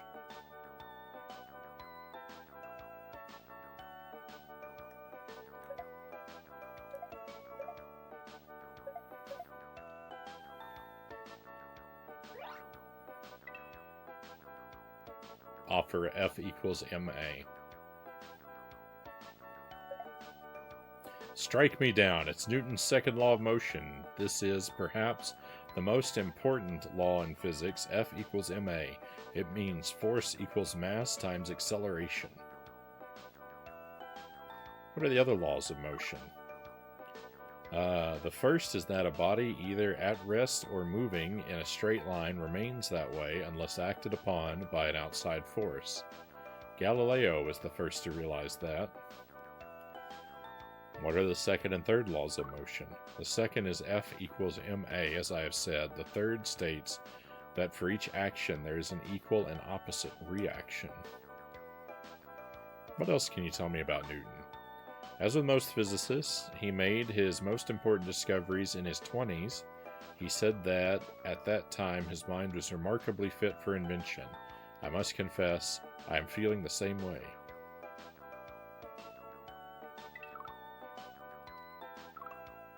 You're too kind, noble sir, I cannot accept. Okay. So he does not want the Principia.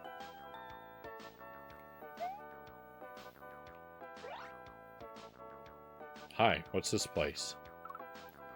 Oh hum, this, my good man, is the Royal Society. We are a collection of learned men of science who meet to promote scientific discussion. I cannot imagine your business here. Excuse me, I was just asking about Newton. I see, a friend of Isaac's, eh? 'Tis true, it must be said, he is one of the great minds of our age. He was made a full-fledged member at the age of 30, the young upstart. Wow, what did he do? He may have put me out of business. Take this lens. I grind precision lenses for telescopes. The Newtonian reflecting telescope may make them obsolete. What's a reflecting telescope? Ask his astronomer friend, Edmund Halley, 2 doors down. I'd need to find my unfinished manuscript of the Principia to tell you anything more about Newton. It was the only copy in existence. Ah, my lost Principia. Now I can read this while I await publication of his next great work, which I believe he is calling Optics. That's Latin for optics, as no doubt you have surmised. What is optics? It is the study of light and its behavior as it travels through lenses. With a simple prism, Newton has shown that while light is made up of a spectrum, that white light is made up of a spectrum of colors. Now, why didn't I think of that?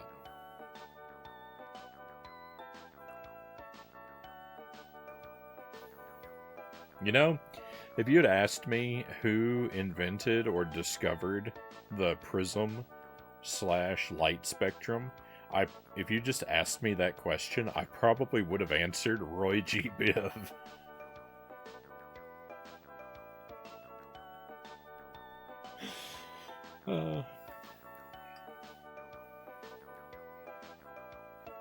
Mario has come to defy all the laws of physics with Super Mario Bros. Gameplay.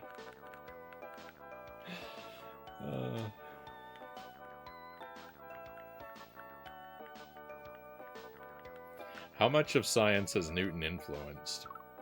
Physics, mathematics, astronomy, they were all a jumble before Newton. I hate to admit it, but he is perhaps the most influential scientist, if not person, of the age. You want this calculus book? Your gift confounds me terribly. Can you tell me anything more? Nope.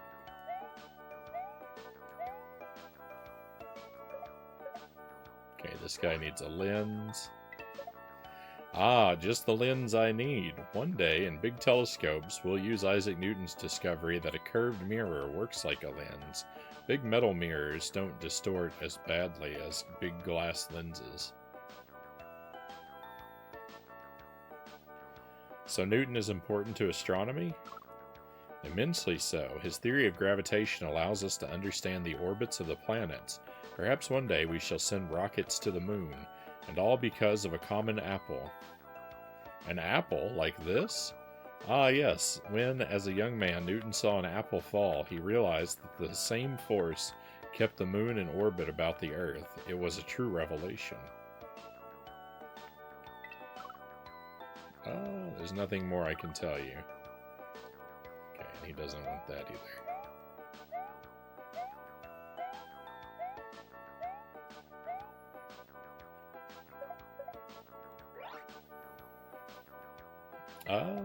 My missing book.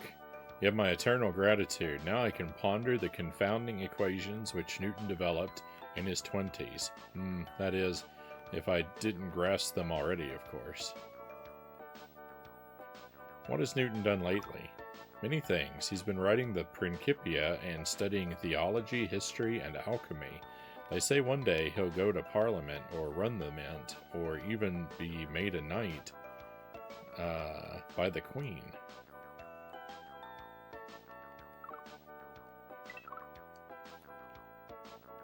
Alright, homework time.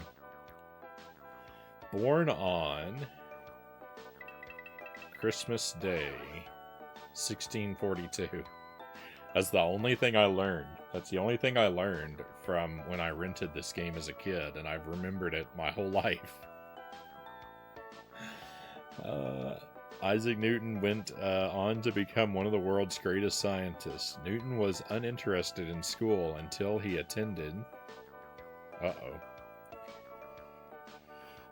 Cambridge University, but his studies there were interrupted by London's Great Plague, Black Plague, of 1665.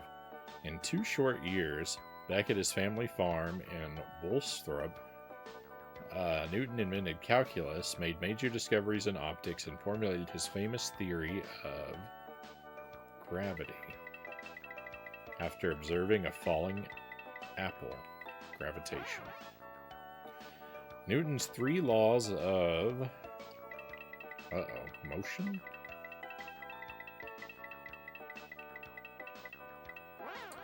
Revolutionized both physics and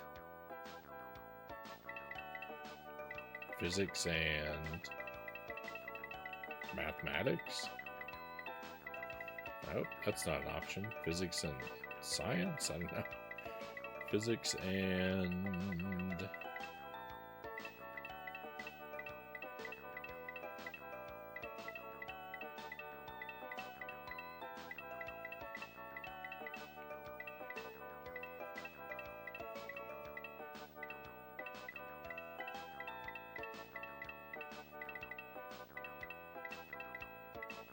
astronomy. He also discovered the blank of white light and invented the first blank telescope. Discovered the spectrum?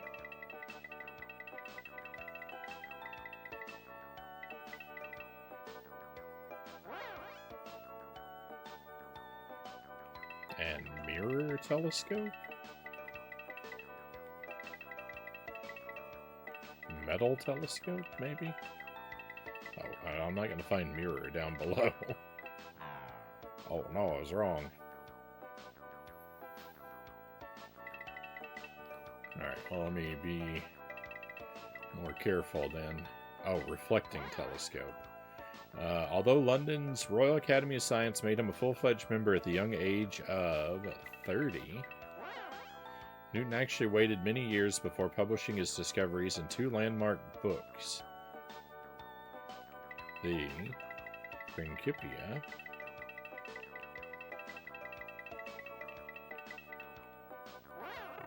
and Optics. Oh, victory. In the 20th century, Einstein's theories have prevailed at atomic sizes and extreme speeds, but Newtonian physics is still used to safely navigate rockets to the moon, Mars, and beyond.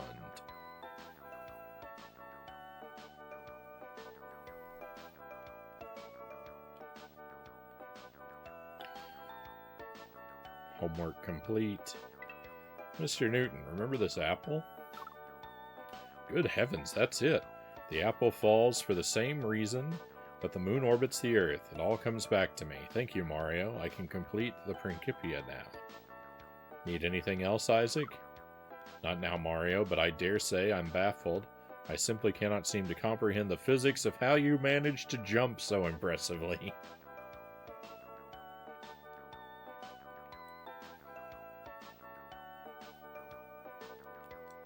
That's pretty good. Alright, let's get out of here.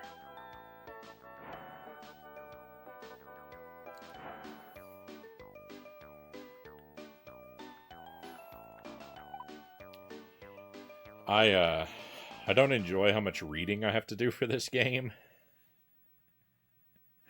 If I'm sharing the totality of my feelings, but other than that, I'm having a good time.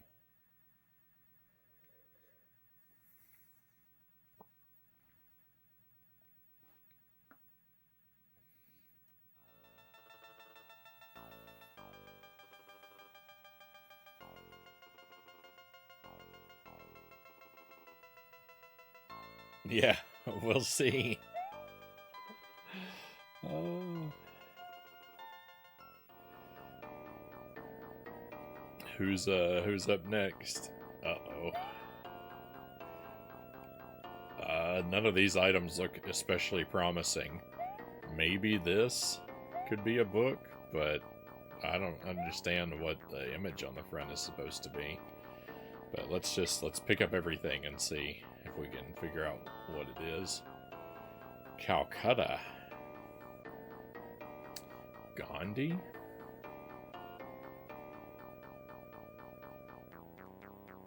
Oh.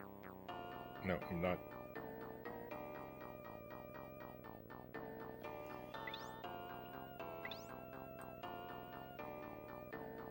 London?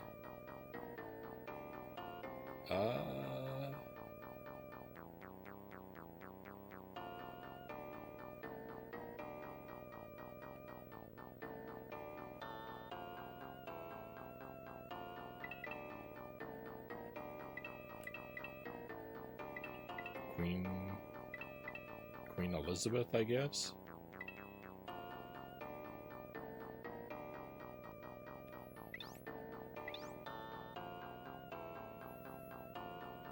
Athens?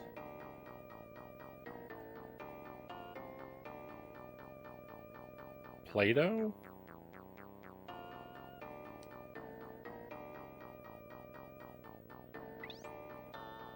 Oh, that's a scroll.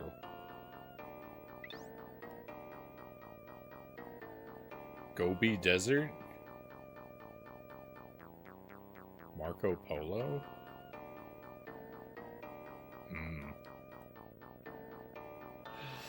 Well, it doesn't look good. Menlo Park.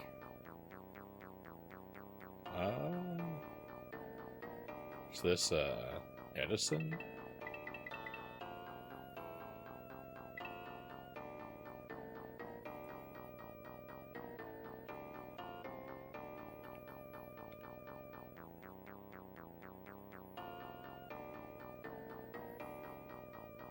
Hey, Sark, welcome in. Mario Edutainment. I mean, I'm enjoying it more than Contra Legacy of War.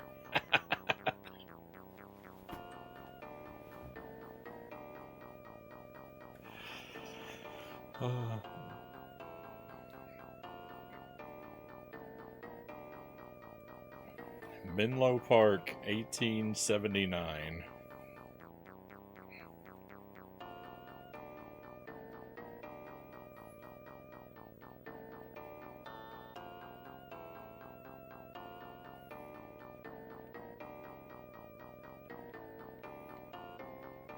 That's saying something. I actually, I think right before you came in, I was just saying that I'm actually enjoying this game quite a lot. I don't like how much it causes me to have to read. But, other than the massive amounts of reading, which is really all the game is, there's really nothing to it except reading. And it's just trying to remember what you read. for a few seconds so you can fill in your homework.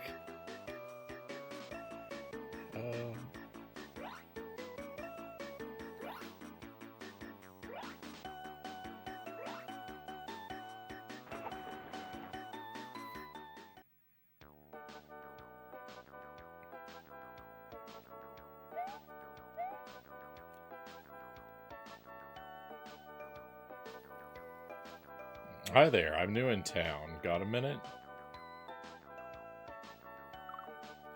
Nope, sorry son, but I've got to work on my latest invention. Danged if this isn't a puzzler, though. If I can't figure this one out, we'll all be left in the dark. Hello, are there any inventors around here? Filament. That's the item I have is a filament. You must be new to New Jersey. Everyone knows Thomas Alva Edison. We call him the Wizard of Menlo Park. He invents something new and useful practically every day. I have this wire-like thing. Recognize it? Looks like a slender thread or filament. Say, Edison is always looking for things this shape. He's already tried 200 of them as filaments for his new invention. Something to do with bulbs. Bulbs? What's a bulb? It's sort of a bauble of glass. I've got no time for that. See the grassy field out there? The new American version of football is starting in Menlo Park, and I went and lost the ball. No thanks, I'm overstocked as it is. What is that? What is in that barrel over there? Is that a barrel of apples? 2 cents each?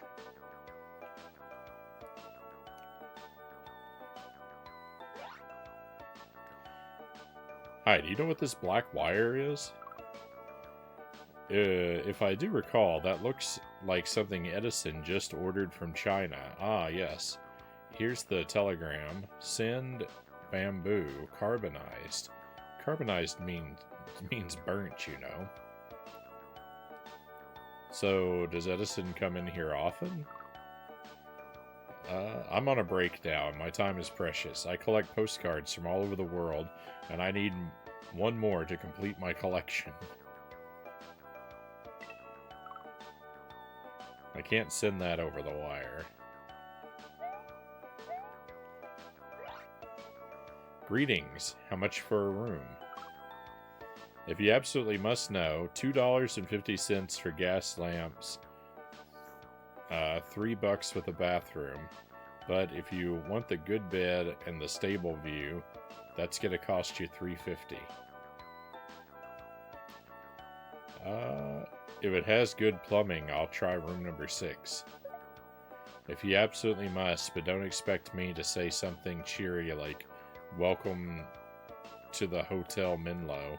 All you get is a postcard of the joint. Did Thomas Edison ever stay here? Look, I've got to go. Room 18 needs a haircut and a shave. They make me do everything around here. Now, where are those rusty hair clippers? Don't give that to me. The maid was supposed to clean your room. Excuse me, I'm trying to return this. That's the strangest looking piece of licorice I've ever seen. Edison buys thin strands of fiber like that at the hardware store. Often they're made out of cotton, twine, and even gold. Edison buys threads of material like this? I'd like to sit here and talk, but I'm waiting for a telegram from my brother. He's one of the many men who works with Edison, you know. Sure, Edison's a wizard, but he doesn't do it all himself.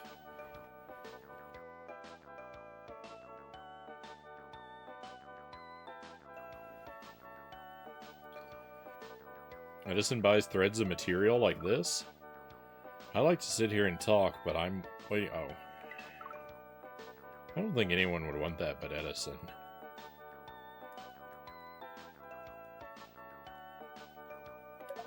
Oh, okay. I was about to say, wait, I didn't get anything, but I did. Just what I needed. I had a postcard from everywhere, but right here. Now, what were you asking about our local inventor? Does Edison come in here often? Oh, Edison has practically become a fixture in this place since he heard about those light bulb experiments in Europe. You know, he sent a very funny telegram yesterday. What did the telegram say? Can you tell me? Lean in a little closer. I'm no snoop, but it says, genius is 1% inspiration and 99% perspiration. I have another telegram here for the druggist. Would you mind taking it to him? Why else does Edison come here so often? Well, maybe to remember the good old days. He was a telegraph operator himself, you know. He also invented an improved stock ticker, which is just another kind of telegraph.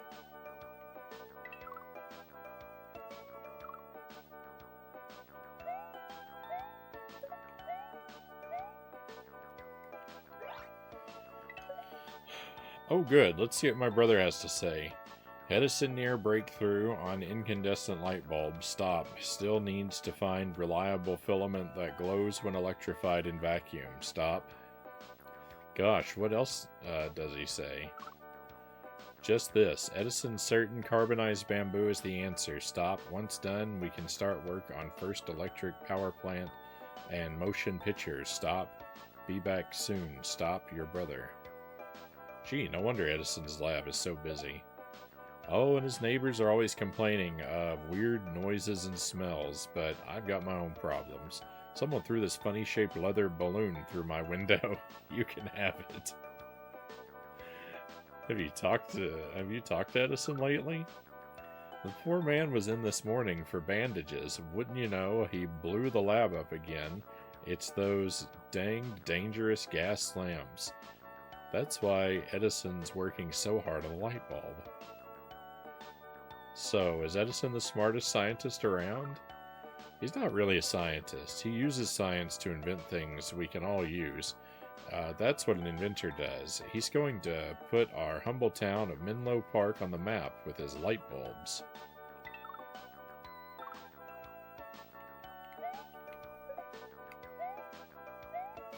This music sounds like it's trying to be Mario, but one part is stuck on loop and the other part has no idea what Mario music sounds like. Yeah, this is some of the rougher music. I actually really like the title music to this. It's a very chilled out take on the dungeon castle music from Mario World. This one, yeah, this one's got too short a loop.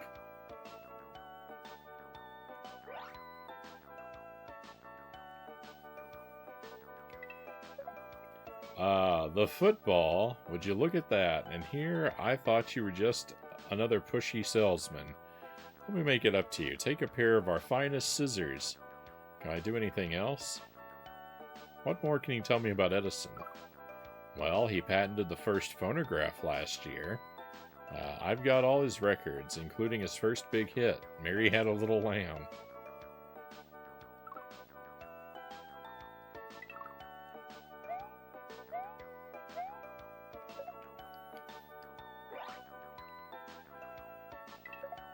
Scissors, eh? Well, I guess these will do. Thanks. You must know Edison stayed here a lot. He's a little deaf. Kept his phonograph contraption blaring all night. What else is Edison working on? Besides alkaline batteries and the carbon microphone, too many to mention. I'll bet he retires with at least 1,000 patents. Speaking of retirement, I'm done for the day.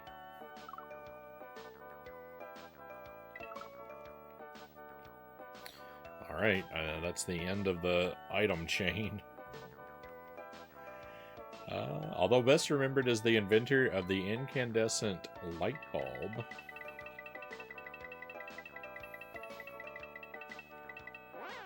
Edison also brought us, among other inventions, the phonograph, the alkaline battery, and motion pictures. Edison is also credited with owning more blank patents than anyone else in history. Receiving more than 1,000 in his lifetime. Later in life, he was quoted as saying, "Genius is 1% inspiration and 99% perspiration."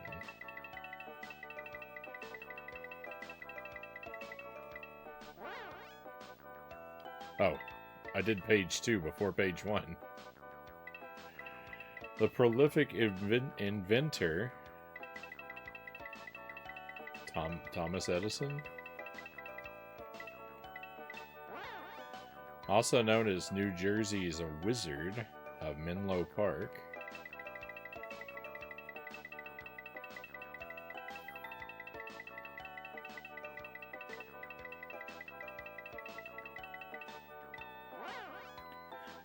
began his quest to perfect the light bulb in 1879 after tiring of the flickering light and funny smells from the old dangerous gas lamps. Learning of a similar invention in Europe, Edison tried over 200 types of material in a seemingly endless quest to find a long-burning filament. Eventually, he discovered that carbonized bamboo was the perfect material. Let's go.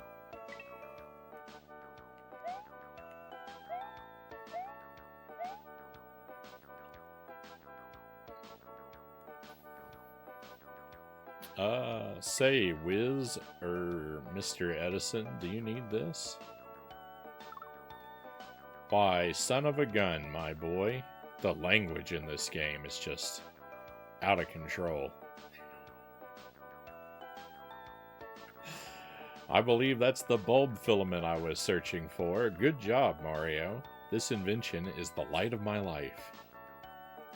Say, Tom, where do you get your inspiration?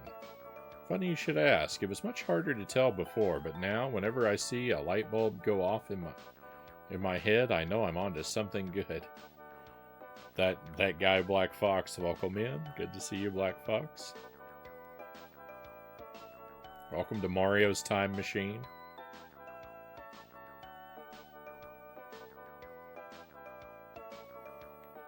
We just finished another quest. There's no fanfare. There's no acknowledgement that you're done.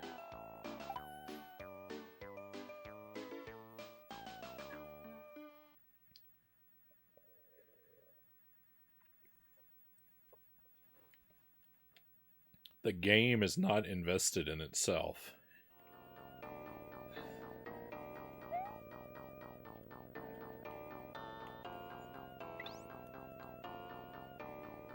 Gobi Desert, 1292.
Really more of a time and travel machine.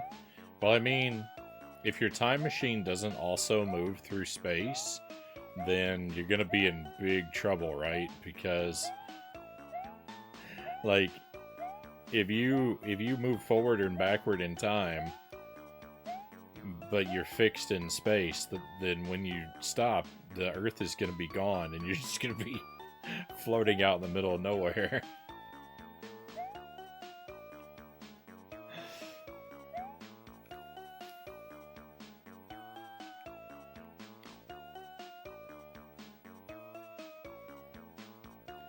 Hello, my name is Mario, and Oh, the desert heat. Not only has it caused me to misplace one of the wonders of China, but now I am seeing miniature tradesmen. I cannot return to Italy until I've recovered.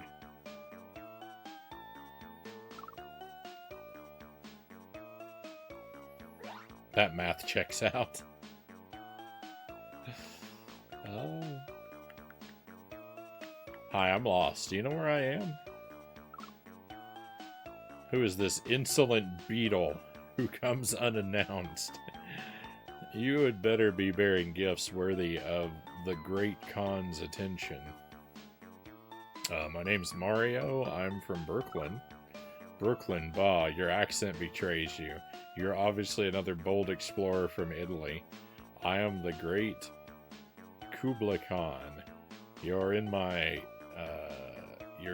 capital city of Kambolak?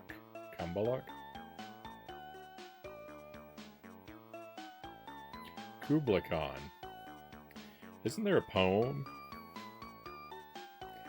In Xanadu did Kublai Khan a stately pleasure dome decree? I feel like I have that line of poetry. For some reason in my memory. I don't remember anything that comes after that, though. Or who wrote it.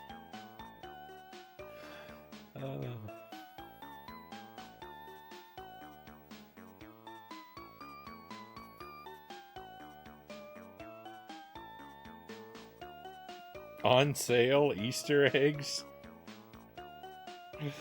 Yeah, now would be the time to get them. Oh. Kublai Khan, haven't I heard of you before? Of course you've heard of Kublai Khan. Just as you have heard of my father and my father's father, Genghis Khan. The mighty Genghis began the conquest of China that completed your year of 1279. Wow, you're the ruler of all China? Obviously. I rule the mightiest empire on Earth. As an experienced explorer, you could conduct trade for me in the empire's outlying provinces. Here, take half of what I pay Marco Polo. Marco Polo? Who's he? A brave explorer, perhaps not unlike yourself, who left Italy when he was a boy of 17. Now he has decided to return home. This displeases me. I shall brood until I find a worthy distraction. An emperor has no need of a wooden block.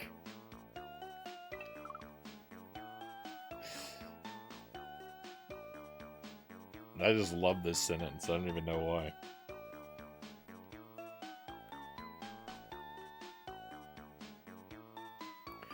Where Alf, the sacred river, ran through caverns measureless to man, down to a sunless sea. So twice 5 miles of fertile ground, with walls and towers were girdled round, and there were gardens bright with sinuous rills, where blossomed many an incense-bearing tree, and here were forests ancient as the hills, enfolding sunny spots of greenery. So, if I remember right, I still don't remember who wrote this poem, but I think I remember the story was that the poet dreamed the poem. That he wrote it in a dream, and when he woke up, he wrote down as much as he could, and then he was interrupted and could never finish it. Coleridge. Coleridge wrote... Did he write the Rime of the Ancient Mariner?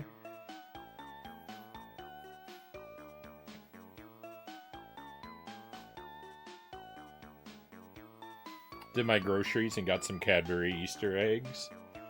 I like those. I like those Cadbury eggs. They are aggressively sweet, though.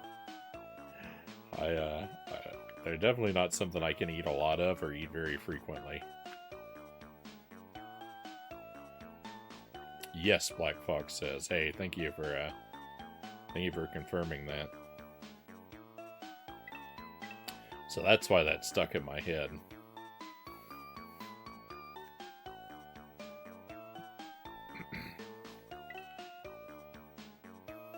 There was one year in high school where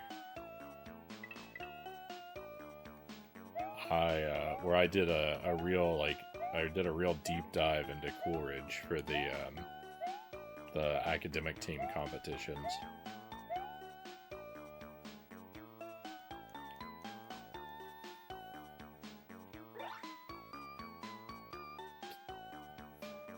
I just had to, there was no indication that there was somewhere here I could go. I just had to mash the button while I walked around. Excuse me, I'm seeking the owner of this. Ah, printing block. The owner has been careless. The nature of objects is always the same. It's the habits of their owners that separate them.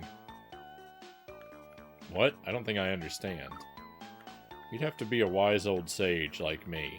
There are many things in China that the world to the west does not understand. My good friends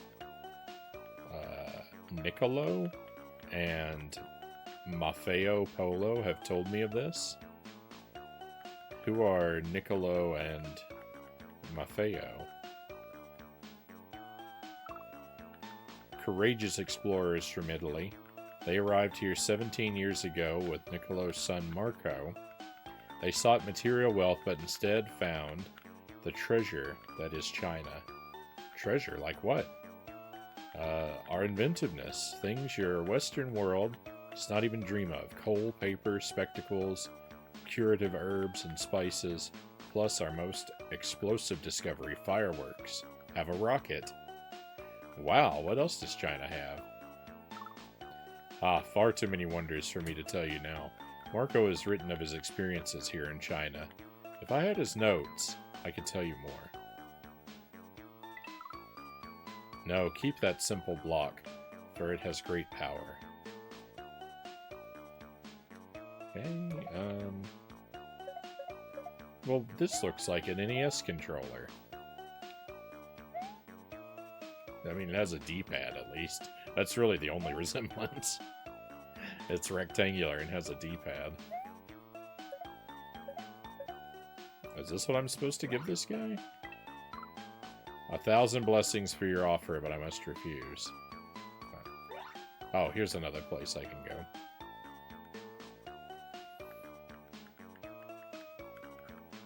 Honestly, that's pretty cool.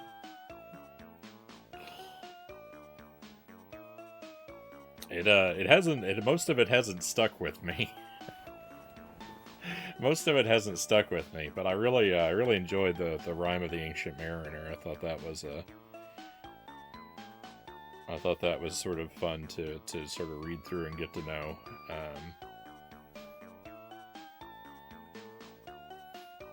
That story. Welcome in, Yoshi. Hope you're doing well. Did someone say China?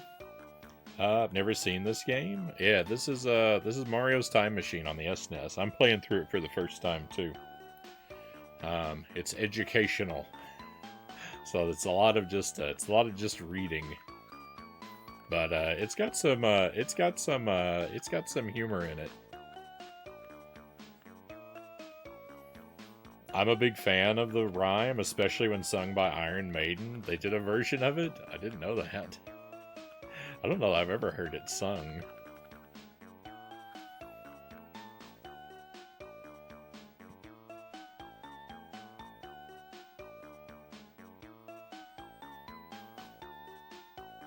Yeah, I did the academic team in high school, and I was language arts was my specialty. So one year I think it was romantic poets.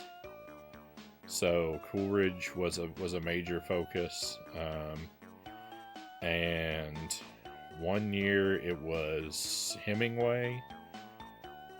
And thank goodness that they really focused in on the old man of the sea. Because that's the short book.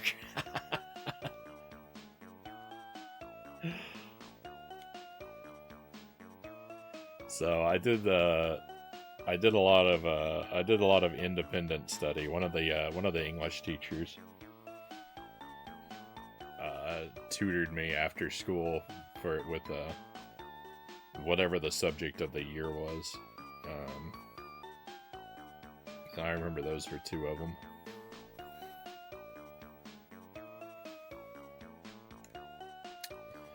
Hi, I'm Mario. How are you?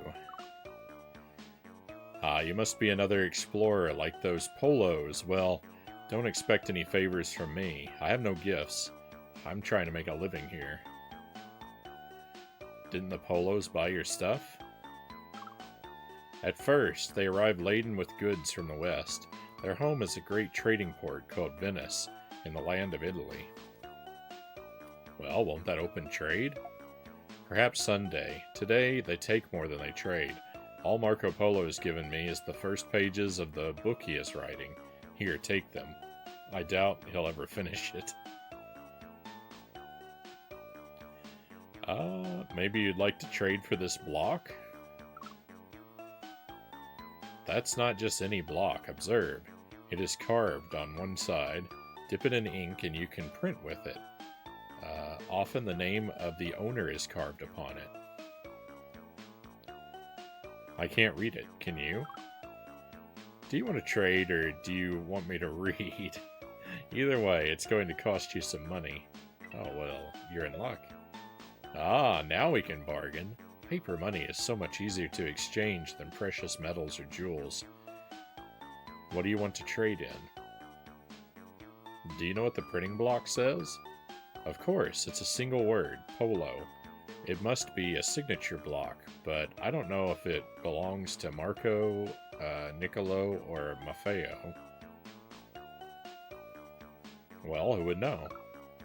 Kublai Khan knows and sees all. He has controlled this great empire since defeating the Sung dynasty in 1279. He wants to conquer everything in sight. Such a policy is bad for trade. The Khan seems to treat explorers okay. Yes, and I imagine that, like other explorers, he will shower you with gifts. Meanwhile, I must work for a living. Be gone. You and I have no further business. I'm sorry, but we have nothing more to discuss. Be contented to extend your generous offer to another. Alright, so what have I got? I've got fireworks. And I don't even know what this is.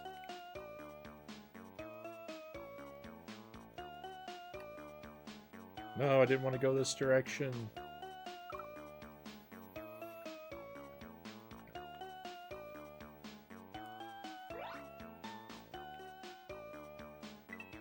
Do you want this book? You honor me with such kindness, but it is not mine.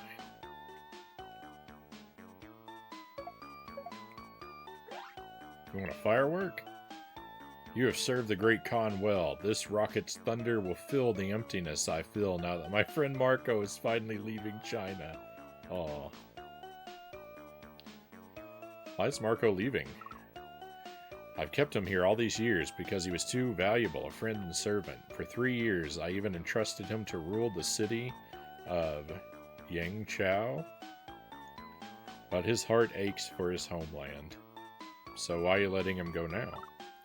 Because I have a job I trust only him to do. He is escorting a Mongolian princess to the Khan of Persia.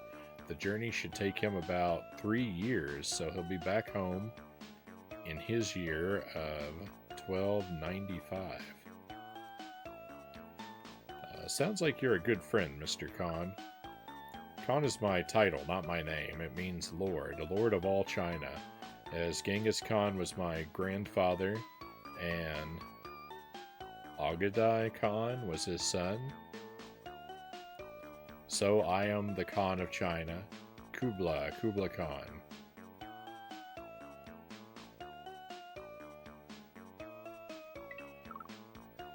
I'm sorry, I have an empire to rule. Go explore somewhere else.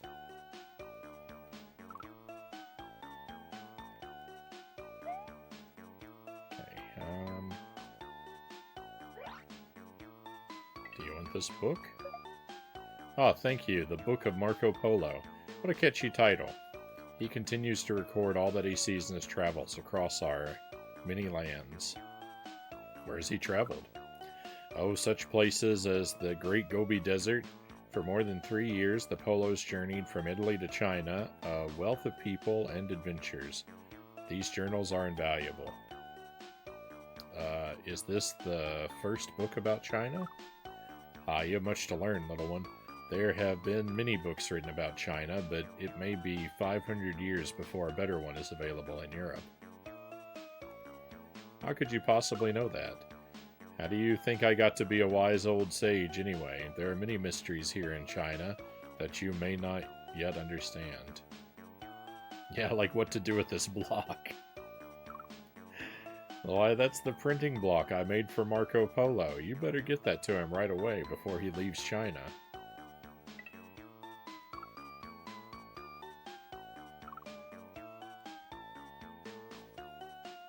Okay, so that's... alright, homework time.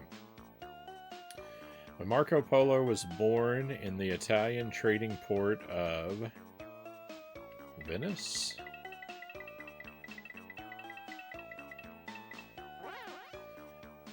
About 1254 AD, the Western world knew little of the Far East. Marco's father,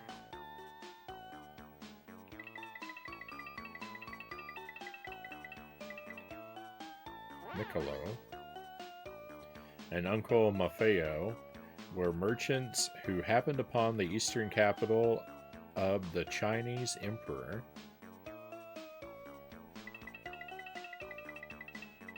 Kublai Khan, in 1266. When the Polos set out again for China in 1271, they took 17-year-old Marco with them. A journey of more than 3 years, including a crossing of the Gobi Desert, brought them to Kublai Khan's capital at...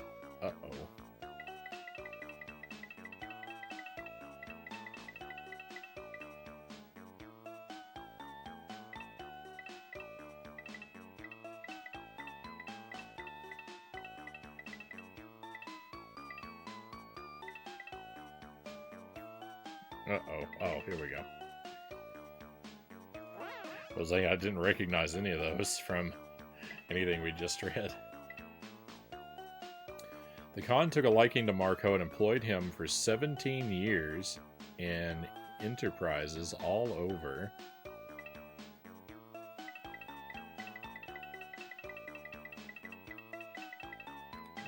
Asia. Marco discovered wonders unknown in Europe, including paper money, coal spectacles, and fireworks. The Polos finally returned to Venice in 1295 after escorting a Mongolian princess to the Khan of...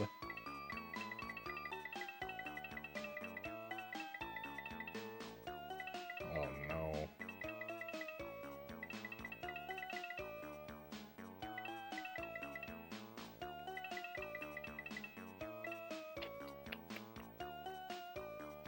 I have no idea.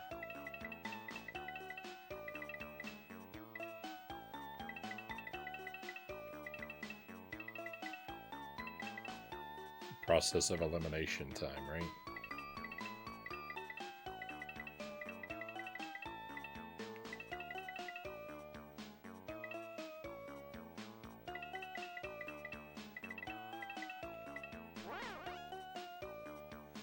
Back home, Marco was captured during a war between Venice and Genoa. While imprisoned, he wrote of his travels in the Book of Marco Polo, which remained Europe's main source of information on Asia for the next 500 years.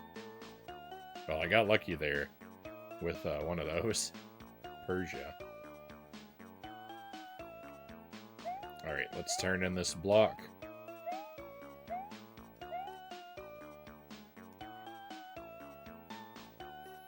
Marco Polo, you forgot your printing block.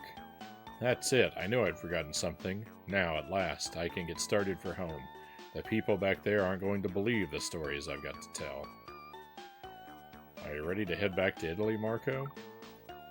We're on our way, Mario. I owe it all to you. I've even decided to make you an honorary member of the family. From this day on, you can call yourself Mario Polo.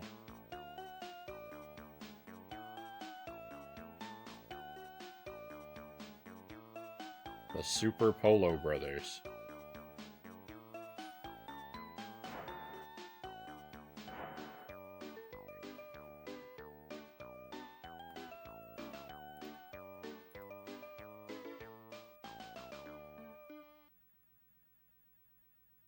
Oh, thank you, Mats. I saw the I just saw the whisper there of the link to what I imagine is the song you just mentioned.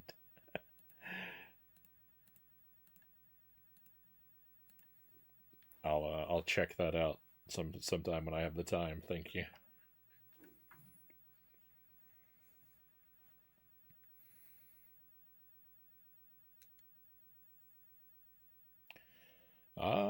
Well, I don't think I'm gonna make it all the way through this set of 5 tonight.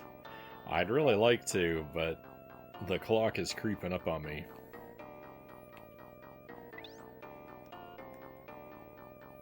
I think faster than I'm making progress. Athens, 369 BC. This is the first time we've gone to BC.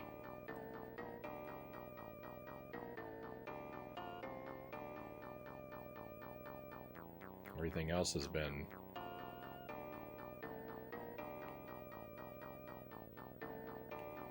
Anno Domini.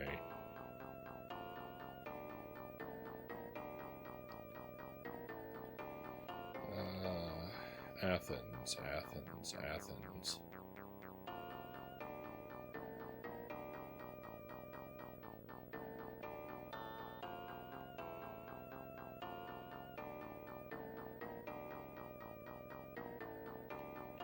So, 0? Yeah.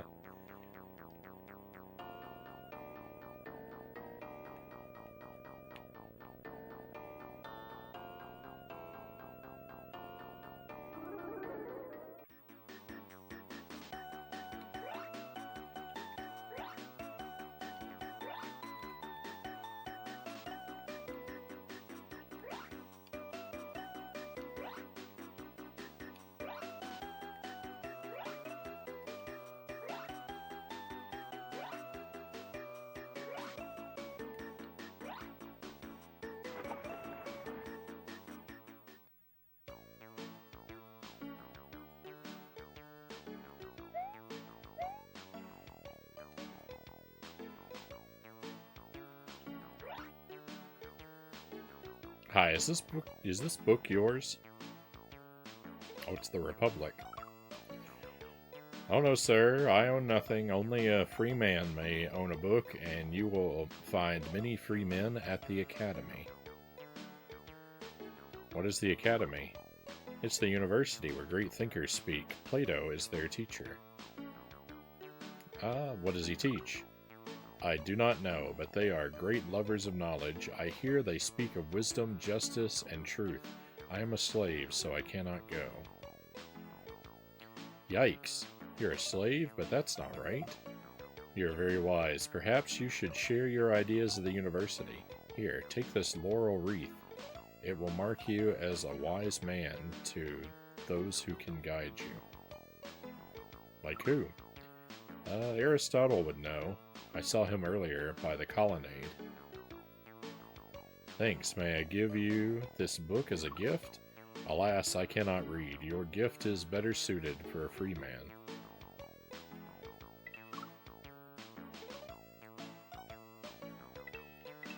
Wait a minute. You mean only men read? Only free men and wealthy women. As you can see, I am neither. Please hurry if you wish to find Aristotle.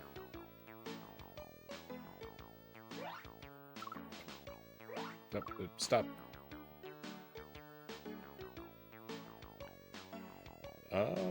Hi, can we discuss this book? Our discussion is about no ordinary matter, but on the right way to conduct your lives. Such a discussion requires some thinking first, undersized one. Please leave me to my contemplation. Why does everyone in all of history roast Mario for his height?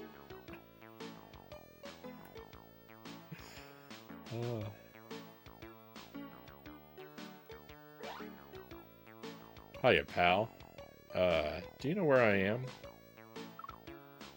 Hiya, pal. What manner of speaking is this? You're in the Temple of Athens, pal. I am a pilgrim here myself. I'm a writer of comedies from the Isle of Crete. How do I get to the academy?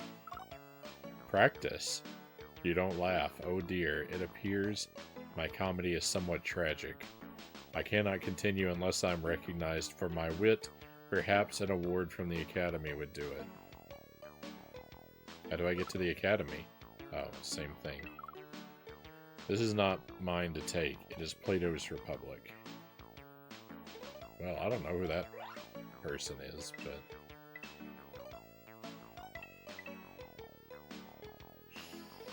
I don't know that we're going to be friends. Hello, do you know Plato? Of course, I'm a student of Plato's. You may call me Aristotle. I always welcome a stranger with a question. It is how Plato teaches and how I learn. That's an interesting method of teaching. Yes, Plato learned it from Socrates, his teacher. Not surprisingly, we call it the Socratic method. Both the student and teacher ask and answer questions. What questions? Questions about life, knowledge, wisdom, truth, and our place in this world. We call it philosophy. It is food for thought, as these grapes I offer you are food for the body. I understand that you're a scientist? Oh, it's nothing. Any fool could deduce that heavy things fall faster than light ones, and who can deny that rocks sink while leaves float because of their shapes? I just wrote it down, in stone. Cows, welcome in. Thank you for joining us tonight. Welcome to Mario's Time Machine. I couldn't play. I couldn't bear the thought of playing Legacy of War 3 nights in a row. So I decided to take a break from it tonight, and I thought I'd play this. And I picked this game because I thought if it's an educational time-traveling game, there's a good chance we might meet William Shakespeare before it's all over. So I would still be keeping the Contra Shakespeare theme alive if we manage to find him, but I don't think we're going to. I still think he might be in the game, I just don't think I'm going to get far enough to meet him.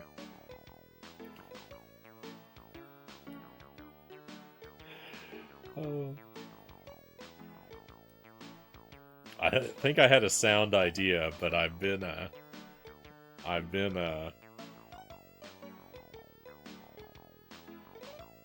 don't know what the word is, thwarted by the level progression.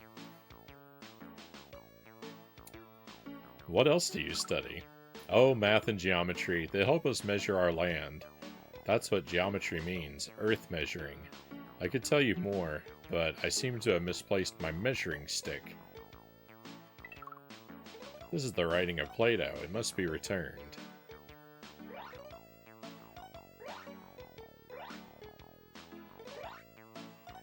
Hello, I'm looking for the academy. And who are you, tiny workman? You're not a free man. The place you seek is in Greece's Gardens of Athens, the academy, destined to last. at least 900 years. But why would you go there? To return Plato's book. Do you know him? Ah, yes, he was a student of Socrates. Plato began the academy to honor his teacher. That was in 387 BC, just before the treaty between Sparta and Persia, which ended Persian support of Athens. I think I'm going to need to remember that year. 387. 387. Gee, Plato must have really liked Socrates. Oh yes, Socrates was said to be the wisest man in Athens because he was aware of his ignorance. But he was accused of being a bad influence on youth and of not recognizing the city's gods. What happened to Socrates? Hemlock poison. He was forced to drink it. Plato never forgave the government. I could tell you more, but my throat has become too dry to continue.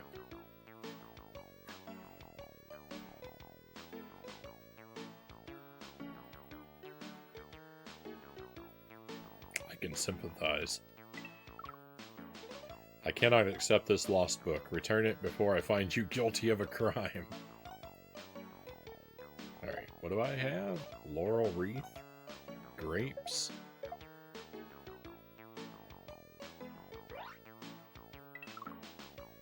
I only want what is good.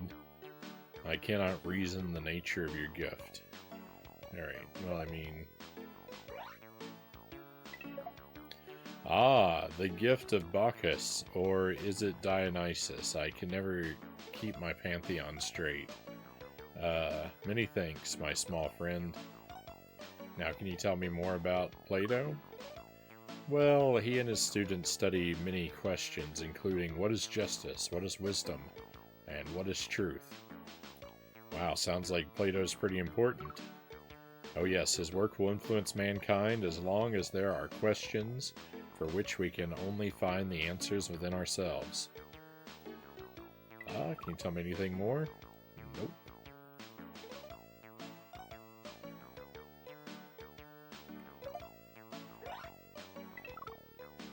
With no gift to offer in return, I must refuse. Okay. This is truly an honor. You like me. You really like me. Who needs an award from the Academy? Take this measuring stick in return. It will help you measure the ground. I'm trying to return this book. Want it? No, your conversation is gift enough. Can you read it? It's all Greek to me. Bring it to someone who has the... Oh, there was Shakespeare right there, by the way. It was Greek to me. That's a Shakespeare quote, right?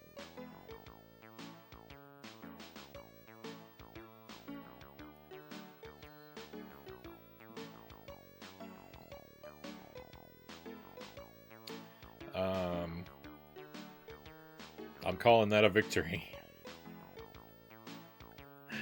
Bring it to someone who has the time. I suggest that you seek out one of the wisest men in Athens. Go find Aristotle. Who's Aristotle? He is a student of Plato's. He is very interested in making sense of the world through science. His ideas are so persuasive that I believe people will probably not question them for 2,000 years.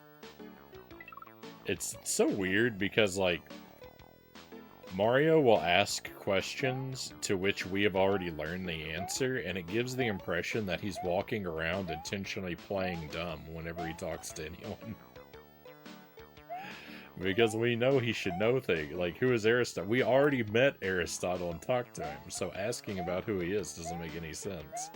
Unless, you know, unless Mario is just intentionally playing the fool to, like, he's got like a Columbo act going on.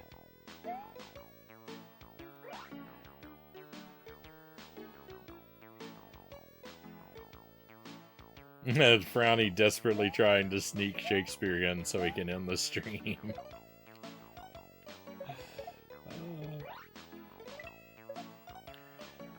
Thank you. Now I'll tell you about that book which you hold.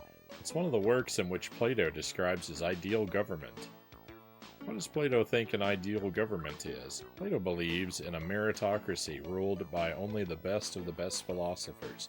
Unlike a democracy, in a meritocracy, leaders are chosen on academic merit. Oh, is that why this book is so important? Yes, it is The Republic, and it contains truth and wisdom, which I predict will shape future civilizations for at least the next 2,400 years. Alright, the item chain is ended. Time to do our homework. The methods by which we seek an understanding of our world, our universe, and ourselves are believed to have been created by the great thinkers and teachers of ancient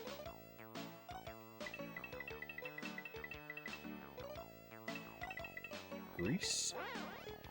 One of the most noted of these philosophers was Plato in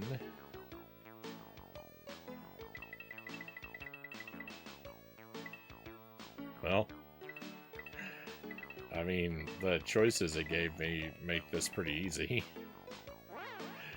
He founded what is said to be the first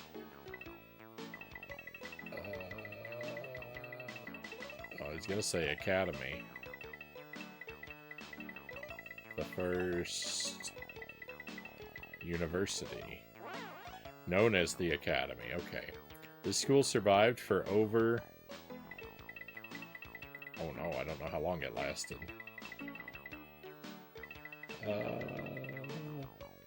900 years? There Plato taught his students through a dialogue of questions and answers. He learned this so-called Socratic. And one more thing. Just one more thing.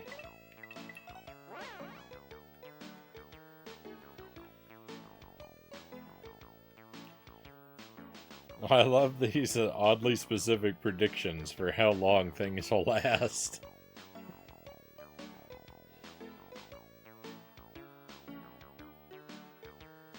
I could fall asleep to you playing this, Shozo says.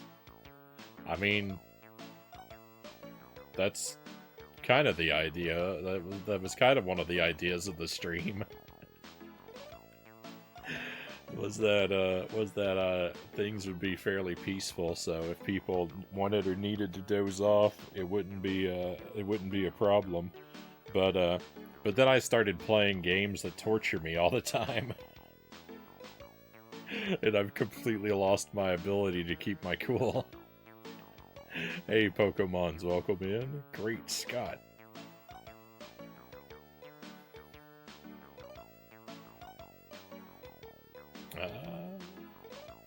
From his own, he learned the Socratic method of instruction from his own teacher, Socrates.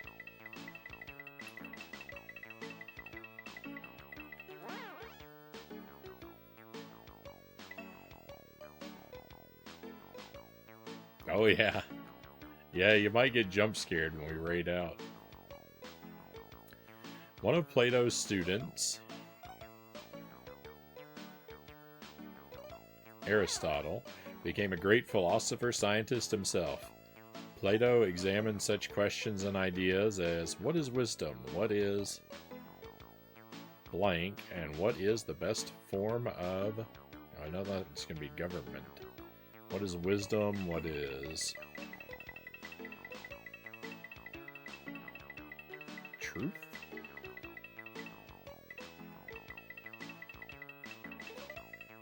Truth. What is the best form of government? The teachings of Plato have influenced Western civilization for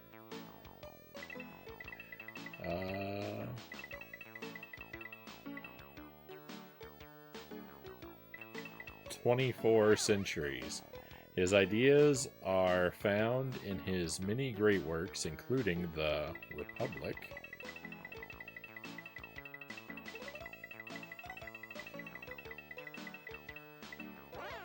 in which he contended that the best form of government would be a blank of ruling blank. A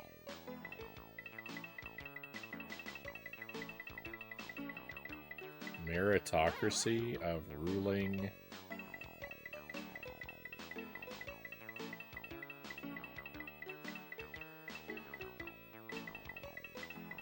Philosophers? Let's go Play-Doh.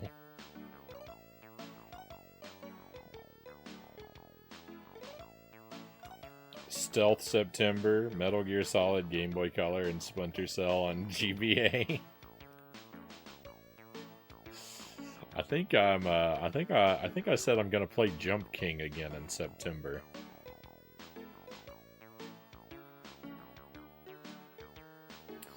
I do think I would like to play that Metal Gear Solid game on the Game Boy. I think I would like to play Metal Gear on the NES. Even.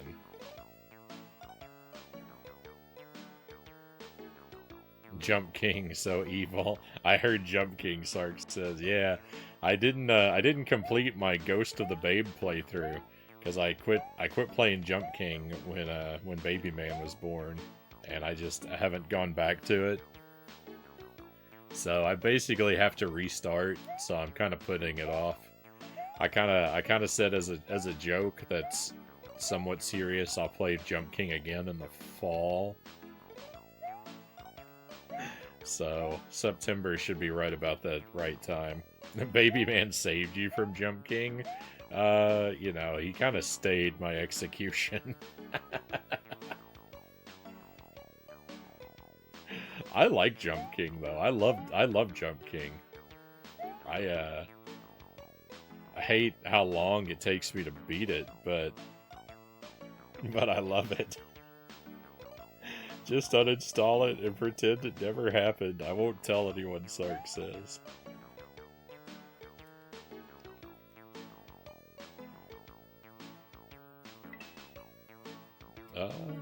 Plato, this book is yours. Ah, my republic. Thank you, Mario. This book is mine, but the knowledge belongs to all. Now I can teach my pupils, just as Socrates taught me.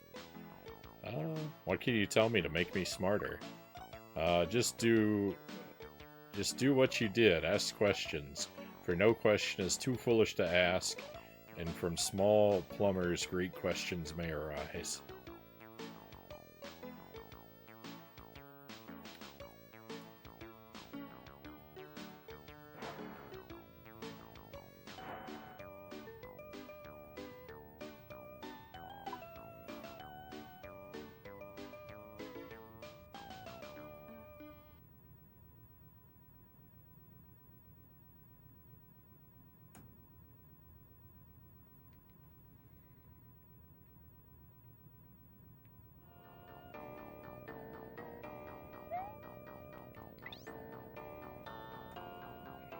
Alright, onward we march.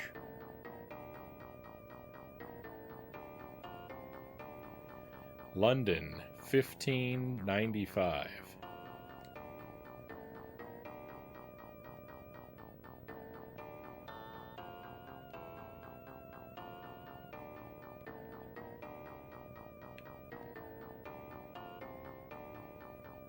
Look, if one of the locations is Stratford, then I am certain that Shakespeare is in this game.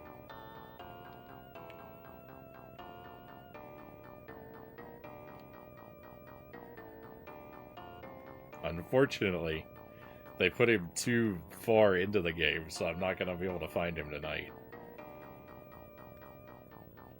Because I think this is probably the last strip I'll have time to complete.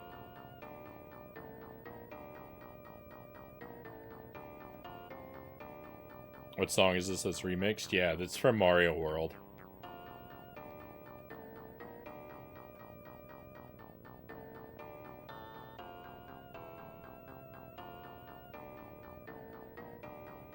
The thing about Mario World music is all the music in Mario World is the same song. But yeah, it's like the Ghost House music from Mario World, I think.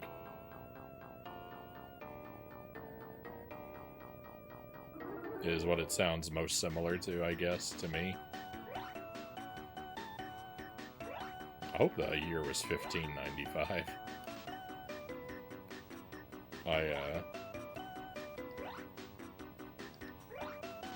I kind of let the numbers slip out of my brain.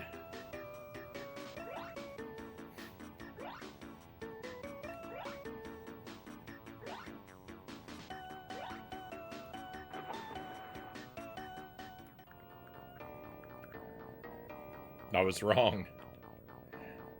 Well, what was it? London, 1595. Well, what did I do wrong? Oh, I said BC. I got so used to not having to change that I didn't even look at it.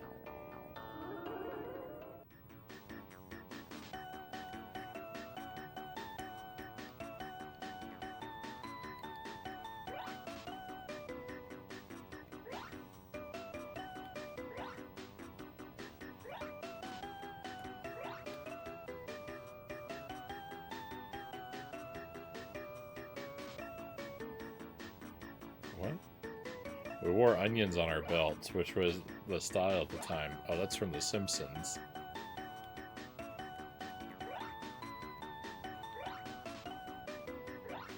I don't think I would have recognized. I recognized the quote, but I didn't know what it was from until I read the full until you said where it was from at the end of that line. I hit a thing.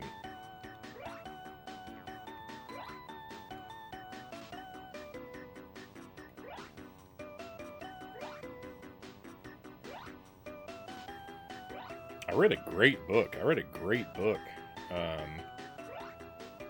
Over the past 2 days. It's the 13 Clocks by, I think, James Thurber is the author. It's like a children's chapter book. I found it at the thrift store and just bought it like on a whim, and I read it to Baby Man yesterday and today, and it's fantastic. It's a great like little fairy tale fantasy story. I loved it. It's very much like just like sort of classic fairy tale type story, but it's got some really great writing in it, and is pretty inventive, and it's kind of dark in places. The villain is the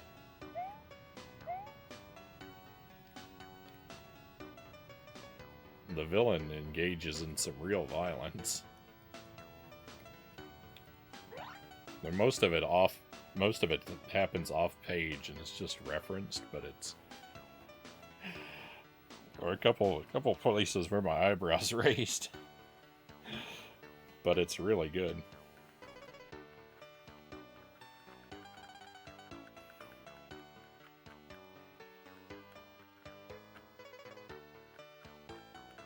I never understood why Abe Simpson was so funny until I ended up having to look after my elderly grandmother and the random stuff she says Chozo says. Haven't read a book in a while. I want to read the books which the Three Body Problem series is based on. So, I mean, I've been reading a lot. I've been reading a lot of storybooks. I've been reading a lot of, like, Mickey Mouse Meets the Giant and you know, like, Scrooge McDuck and the Magic Fish and Winnie the Pooh catches the Heffalump and Heffalump. Like I've been reading a lot of storybooks, but I stepped it up and I read a chapter book instead this time, and I'm really glad I did because it was really good.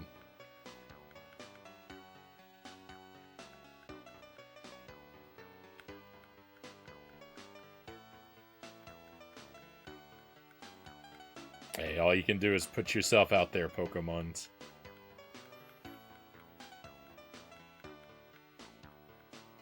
I think you mean real literature, Cow says.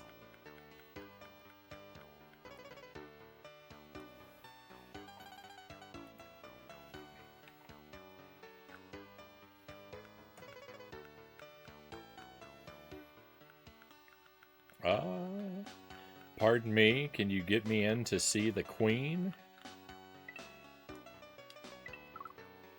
Not so fast. How do I know I can trust you? I remember well the days of Sir Francis Walsingham and his spies. No, I'm talking about the woman 2 doors down. 2 doors down? That sounds suspiciously like treason.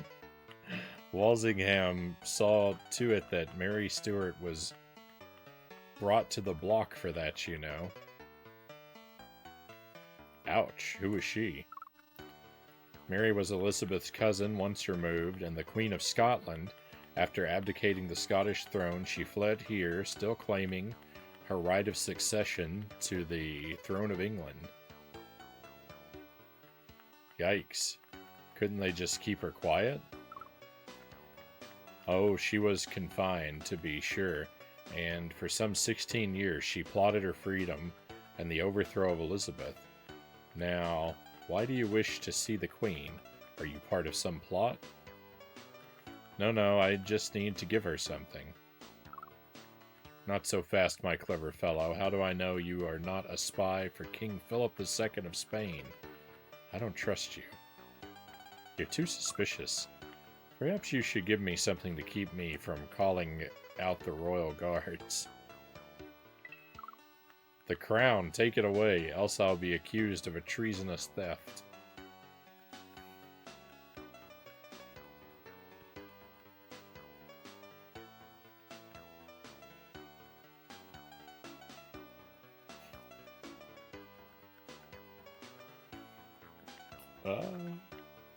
I helped her and her parents the other day, and her parents like me already. That's 50% of the game right there, Pokemon says.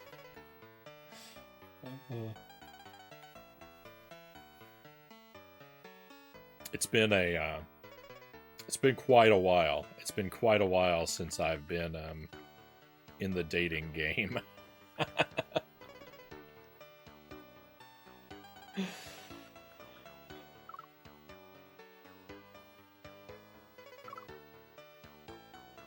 Oh.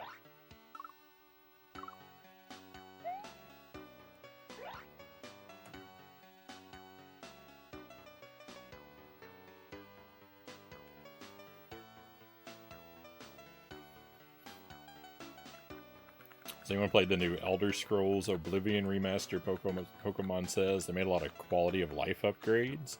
A good PC is the only way to get a smooth frame rate, and the bugs are plentiful. So once they patch those out, it'll be worth it on sale. I mean, aren't bugs supposed to be like part of the package when it comes to Bethesda games?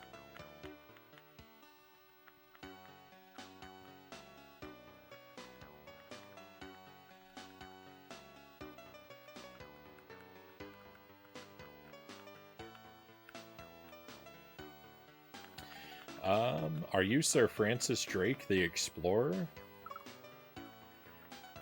So you've heard of me then. Until I can determine where your loyalties lie, I cannot and will not speak to you, sir. 'Tis a fitting crown for good Queen Bess, not for a sea dog such as I.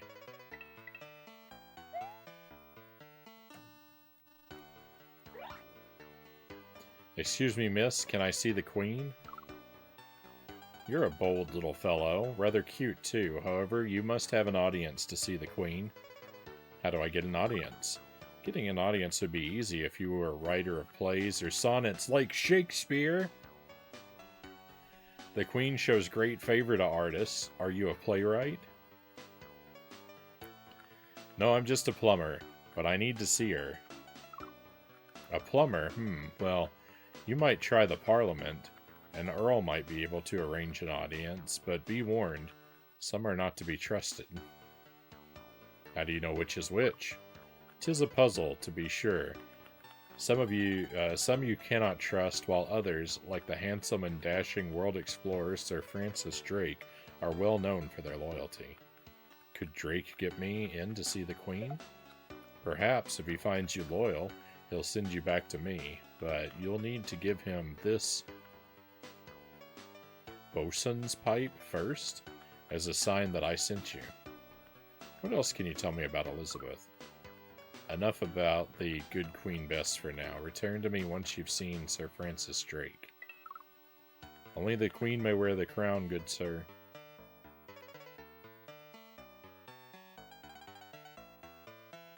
Greetings, ma'am. I must speak to you.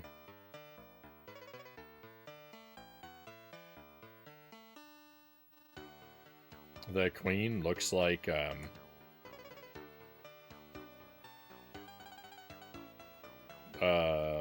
looks like Gary Oldman in that Dracula movie.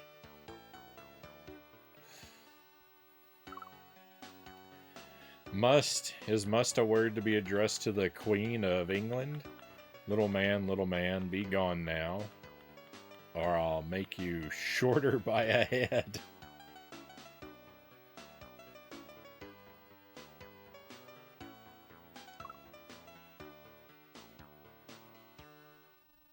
They're features, not bugs, Cal says. Yeah, exactly.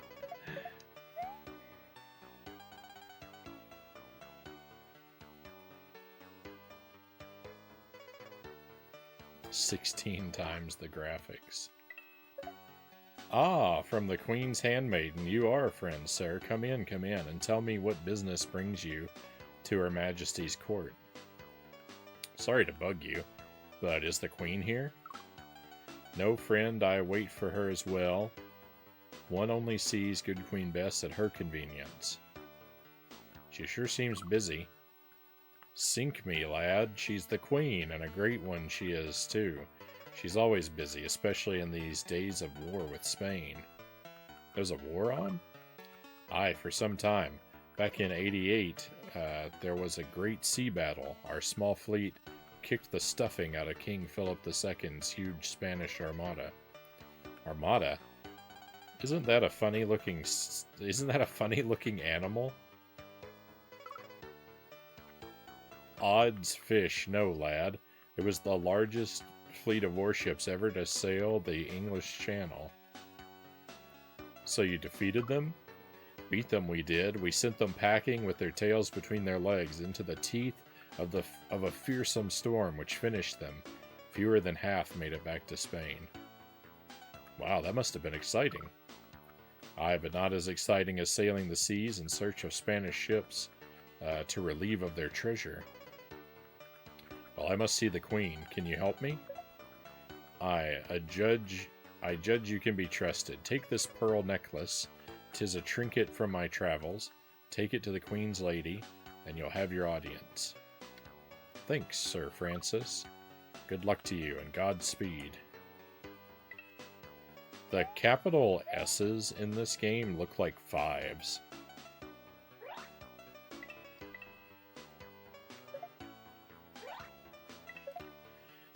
Ah, these beautiful pearls are a sure sign that Sir Francis feels you are to be trusted. Can I see the Queen now? Yes, you'll have your audience. The Queen will see you in the throne room. I can't thank you enough. Enough of thanks. Get thyself to Elizabeth as quickly as you can. Alright, well that's it. I don't feel like this is nearly enough information.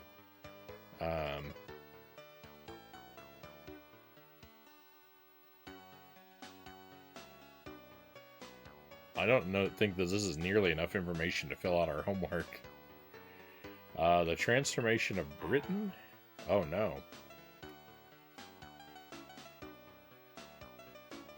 From a small island nation to a great world power began during the 45-year reign of that country's greatest monarchs. Monarchs? Plural? I have not been given enough information.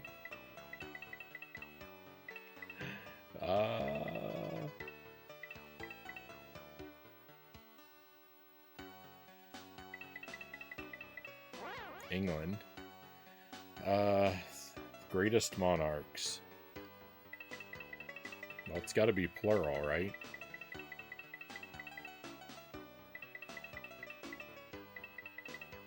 Uh-oh. Oh, one of.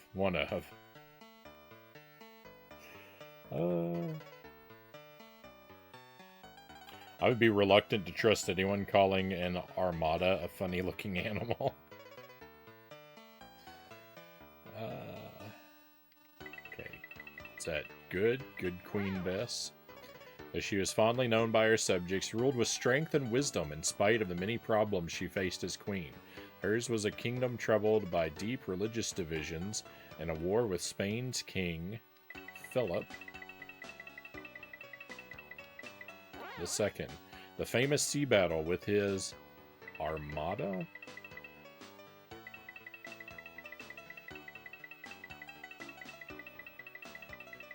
Spanish Armada was successful but costly. Finally, countless plots against Elizabeth were attributed to her enemies, including her cousin Mary.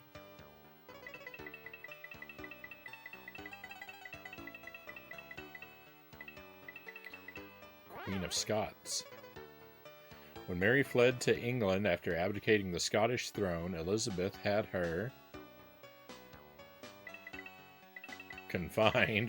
This is a shockingly short list of choices.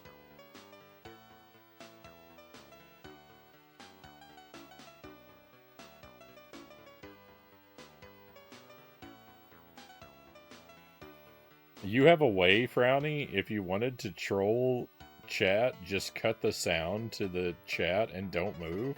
People think the stream froze, and I must say, you're fantastic at it. What have I done?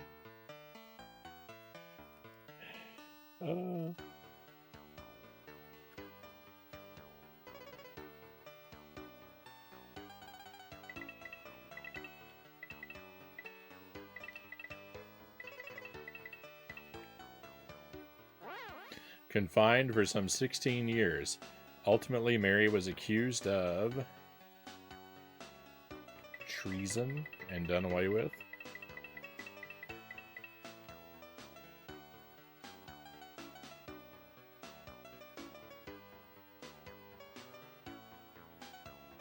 Cut the sound of the stream and you'd have me fooled checking everything.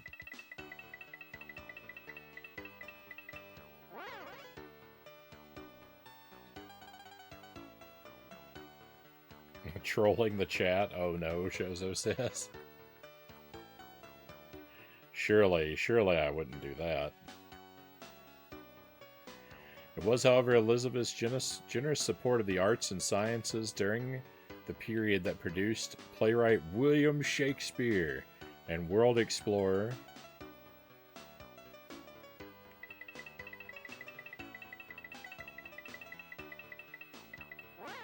Sir Francis Drake that allowed her to preside over what is today called the Golden Age of England. Victory. At least not on purpose. The occasional mic mute does it sometimes.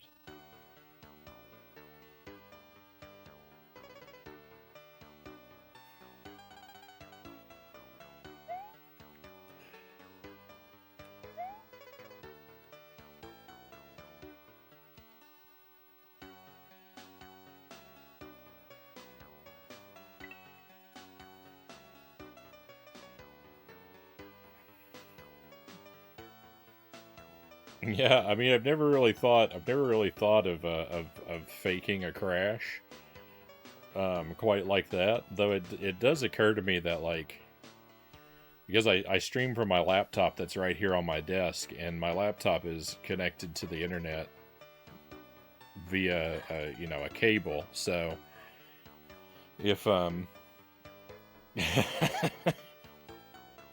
if there was some situation where which I needed a fast escape button, I could just pull that cord. But hopefully that'll never happen. Welcome in. Is that Slash Life? Thank you for joining us. I'm sorry, Mario, but my daughter is in a different castle. Is good. Is good. That's what made me laugh mid-sentence a moment ago. Good morning to you, and welcome in. Welcome to Mario's Time Machine. First time playing through this and enjoying it.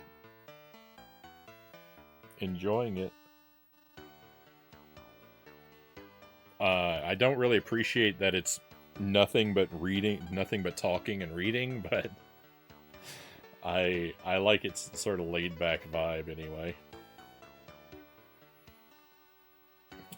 Your Majesty, I think you'll need this. The royal crown. You've kept it well and returned it safely to its rightful place, Mario. We are eternally grateful. It's all in a day's work, Your Highness. A day's work, you say? That gives us an idea. For this day, we shall make you a knight. Arise, Sir Mario, defender of the crown. Accept our personal thanks. Wow, I've obtained 2 titles. Sir Mario Polo. I guess a title and a name, but you know.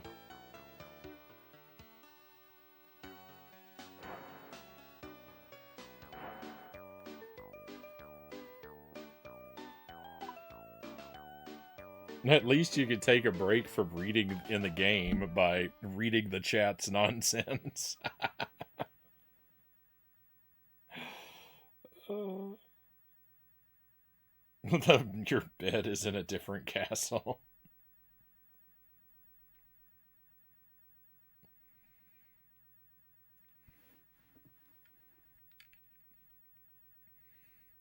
Alright, I was gonna wrap up there, but we'll go one more round. We'll finish out this set.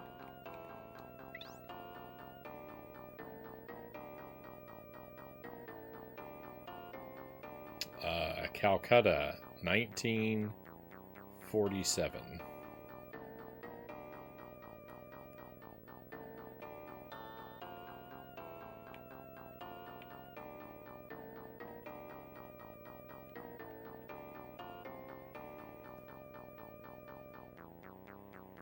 That's how you design a secure password. Just write them in a font no one can read. It doesn't take a doctorate degree, but being a doctor definitely helps with the illegible writing.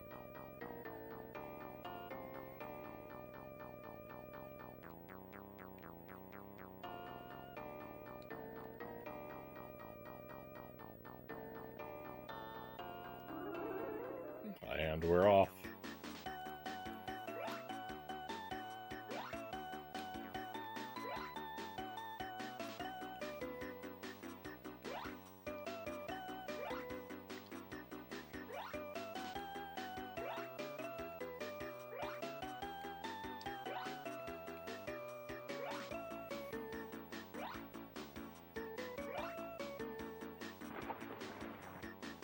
I'm gonna need those passwords too.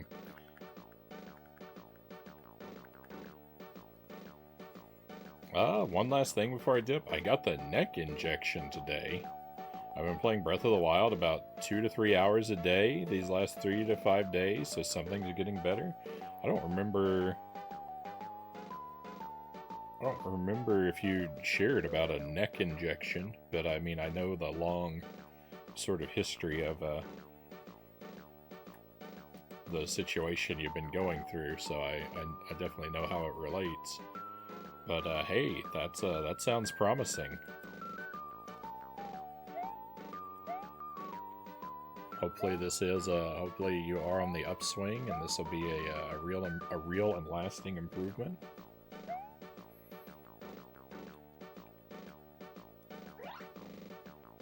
Hi, may I come in? This is a flag? I guess, yeah, it is a flag. I didn't even think about what it was.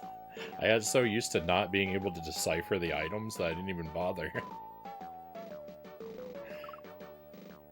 We always welcome strangers in our ashram. We are a community of Hindus leading a simple religious life. Please enter. A simple life? You mean boring? No. In fact, today is quite exciting. The resentment of Mario being roasted for his height by everyone he meets has finally built up that he's starting to dish it back out to random strangers.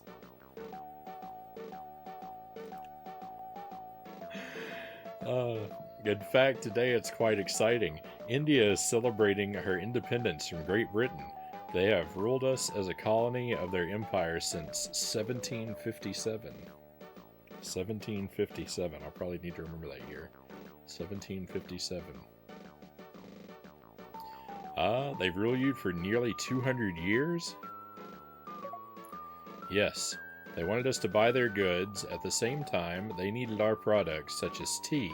Here, have some. Thanks. So how did you gain your freedom? Only after years of great struggle. Many worked hard and sacrificed much. One man stands out. I will tell you about him as soon as I find the incense that I misplaced. Oh my, this is most critical. It needs to fly boldly.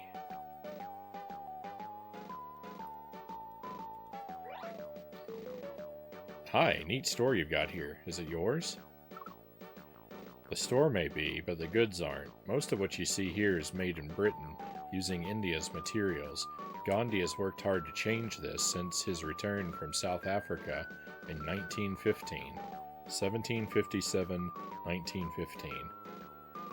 I stole the store. 1757, 1915. Gandhi. Who is Gandhi? You must be a stranger here in Calcutta. Gandhi has been a great leader in our struggle for independence. He had hoped that if we helped the British in World War I, they would free us. Alas, they didn't free you after World War I? Goodness no. Then later, at Amritsar, many of our people lost their lives. That's what caused Gandhi to organize the first Satyagraha in India.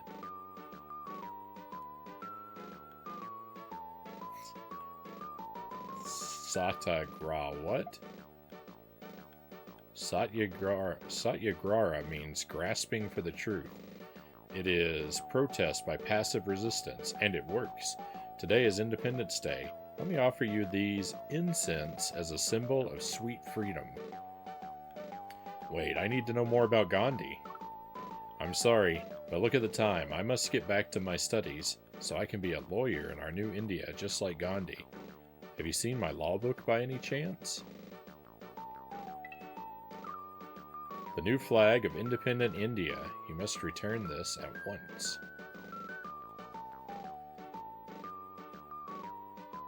Hi folks, can I ask you something?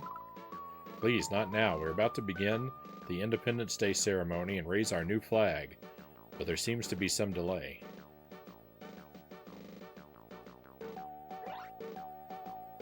Hi there, what's happening? I beg your pardon, do you know to whom you are speaking? I am a judge of the Crown Colony of India, sir. That is, until the independence ceremony today. Independence Day should be fun, right? Fun, hardly. The sun is setting on the jewel in the British Empire's crown. It seems independence is the fashion, thanks to this man Gandhi. And from now on, you will address me as Your Grace. That merchant does look like they drive a DeLorean after all. I'll have to take another look. What's Gandhi got to do with it, Your Grace? Everything. He's led these people to freedom. Quite brilliant, though, due in no small part to his British education. He lent me this law book once, but now it is only a bitter reminder. Take it. Gave you trouble, huh? Endless trouble. He was held in such high regard, there was little we could do about him. He believes in peace, but on his terms. Oh, but I need a spot of tea. Well. Ah, thank you, old chap. Where was I? Ah, Mohandas Gandhi. Bah, a criminal. Spent more than 2 years in prison, you know. Gandhi in jail? Why? The man's a traitor. Here we were fighting the Axis powers in World War II, and Gandhi insists India will fight for the crown only if we give India her freedom. There are no bargains in war, sir. So you put him in jail? Not at first, but then he organized another Satyagraha. The limit. Since he was released in 1944, he's been negotiating India's independence with British representatives, including Mountbatten, 1757, 1915? I don't remember what the second year was. Mountbatten, who's he? The famed British naval commander, of course, first in valor on the high seas, now the last Viceroy of India. What a world. British rule will end when they raise that flag of yours. No thank you. It seems India wants the gift of peace. Alright.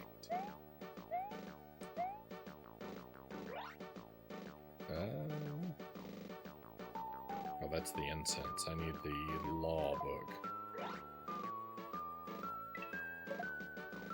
Why, thank you, my little friend. Now I can study the law. The British legal system is one of the good things left to us that we hope to use in our new country. Have things always gone Gandhi's way? Goodness, no. He had to stop the Satyagrahas when they became violent in the 1920s, but by that time, he had earned worldwide recognition and prestige for his methods. That helped him quite a bit. How did that help? Well, when Gandhi threatened to fast until death in order to get concessions from both the British and his fellow citizens of India, people took notice. I don't get it. How did that help? The British could not risk the world condemnation should he actually come to harm, and his own people of India, well, they simply could not bear to let their Mahatma suffer. So has fasting ended violence? Sadly, no. Violence never faded. Violence is never far away. Even now, many Hindus and Muslims will not live together. For that reason, India and Pakistan have been separated. Gandhi opposed it, but some blame him.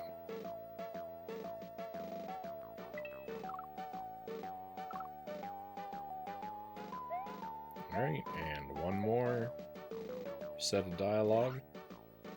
Hey, and welcome in. I'm learning. Yeah, we're going the edutainment route tonight. Aside from an overwhelming amount of reading, it's a pretty chill time.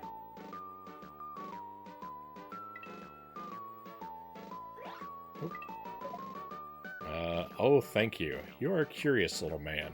Are you British, or Hindu, or Muslim, or are you one of the many other peoples of this large land? No, I'm a plumber. Who is this one man? Mahatma Gandhi. He is one of the leaders that put our country on the path toward freedom. We admire him here because he practices the Hindu ideas of asceticism. Asceticism? What's that? It's the strict denial of material comforts. That is why the Mahatma wears only a shawl and loincloth. Though he is a lawyer educated in Britain, he will not dress in rich man's clothes. You call him Mahatma. Why? Oh, Mahatma means great soul. Gandhi himself has rejected the title, but the people insist. It was given to him after he began his campaigns of passive resistance. What is passive resistance? It is the way the Mahatma has taught us to practice civil disobedience. When confronted by the authorities for breaking an unjust law, we refuse to fight them. Any violence is their own. But don't they just arrest you? And more of us resist until the jails are full. We can defend ourselves, but we try never to do violence. The Mahatma began using this method in South Africa when he encountered terrible injustice. Alright, homework time. Imagine if this was the enhanced version with voices. On the one hand, it'd be nice to not have to read. On the other hand, I would probably not absorb anything because I tend to zone out video game dialogue and cutscenes. So the homework sessions would become really difficult if I didn't have to read everything myself. Few political leaders have earned the prestige of Mohandas K. Gandhi. Born in India in 1869, he studied law in Britain and settled in South Africa. There he protested unjust laws with campaigns called Satyagrahas.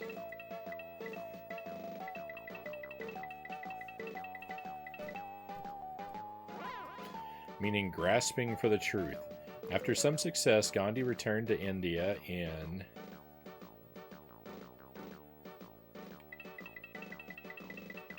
1915, a land ruled by the British since 1757. Gandhi first sought cooperation, but after the British attack on nationalists, he organized nonviolent protests against British rule. Soon called Mahatma,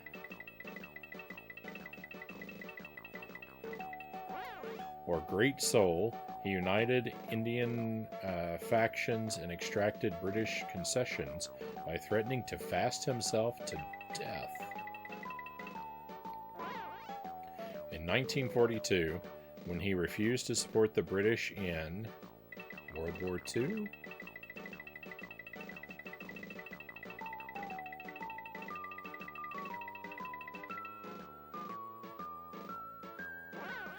he was jailed. After the war, he participated in conferences with British Viceroy Mountbatten, something like that, yeah, which led to the independence and partition of India and Pakistan. Though Gandhi was mortally wounded 1 year later, his enduring legacy is in the practice of passive resistance, a tactic later used during the Civil Rights Movement in the United States. Victory. All right.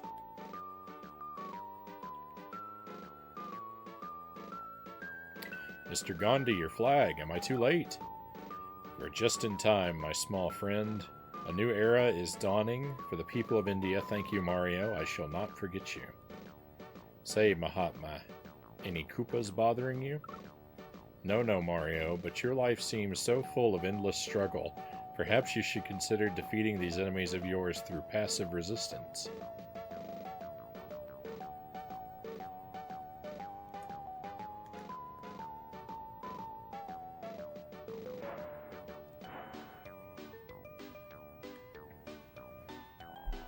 Oh, I keep bumping my microphone. Sorry if that's making a terrible noise. VCVH3MRXWCGGZN.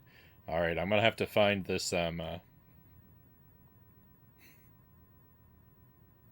gonna have to find this password in the VOD next time. So, let's make sure. I think we've hung out here long enough, probably, but I'll make sure that I can stop on it when scrolling. Before we head out for the night, though, let's take a peek at the next room and see what kind of items we're gonna have to return.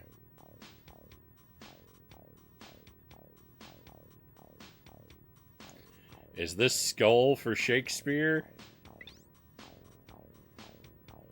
It is! It is! The skull goes to Shakespeare!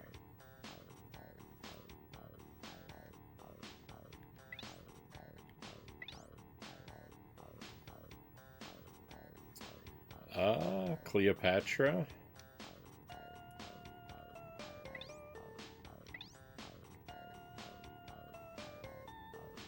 Michelangelo? We've already met him. That's interesting. I guess that's a chisel.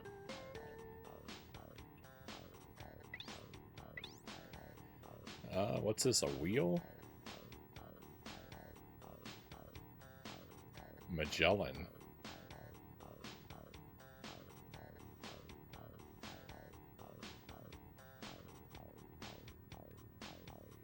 So yeah, I guess that's like a ship's wheel.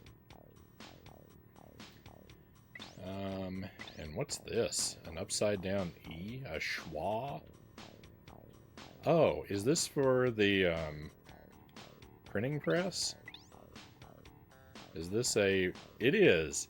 Gutenberg, that's a movable type. I don't know why they went with a schwa of all the letters they could have done.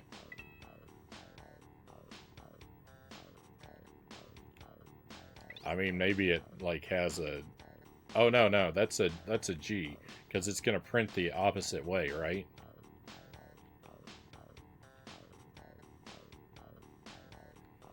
The keys have to be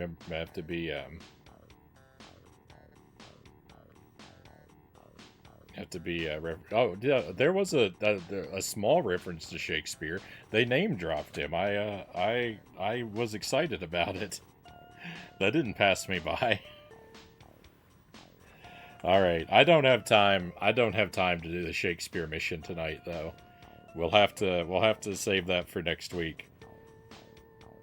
We'll play this game again next week. I'm not sure which day, but I'll try and put it on the schedule in the Discord for you, so keep an eye there. If you want to catch probably the second half of this, I imagine we're at least halfway through. And yeah, we'll wrap this one up next week. We've only got one stream left this week. We found it tonight. That feels like a win. I'm happy. I'm happy with what we've done. Congrats on Shakespearing it up. Thank you guys, Zergling. Thank you, cows. We'll raid out. I'll pull someone else's stream up here. Only one more stream this week. That's going to be tomorrow night. Tomorrow night's our big Contra celebration. We're going to do the Wheel of Contra.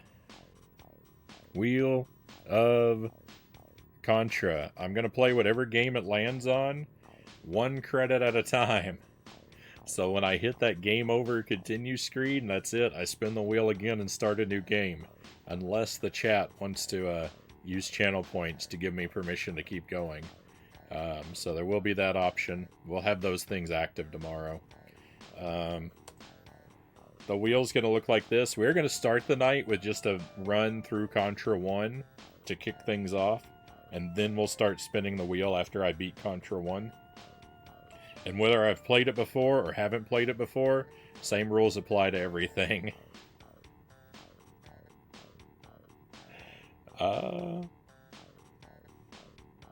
So those are what we're going to be doing. Hey, Stream Kyle, welcome in. Thank you for the 7 stream watch streak, and apologies, but we're actually raiding out right now.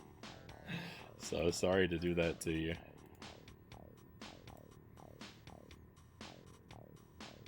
No, I'll look forward to the wheel landing on 6. Oh, yeah. Oh, it's going to be bad. There may actually be a couple other games, too. The wheel only has 10 slots, but take a look in the channel point redemptions tomorrow, and you may find something else there, too. But that's for tomorrow. That'll be a later stream. We'll probably start around 10. And we'll go for as long as I can manage, usually till about 3 or 4 a.m. About a 5 or 6 hour stream is usually what I'm able to pull off. So, 10 until question marks.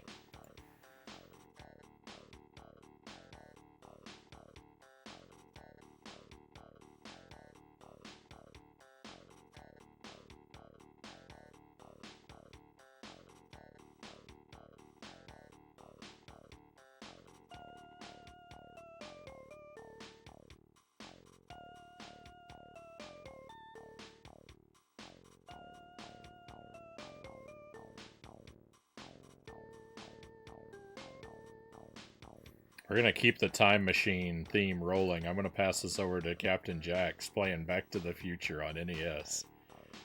Perfect. Perfect channel to raid out to. Perfect game.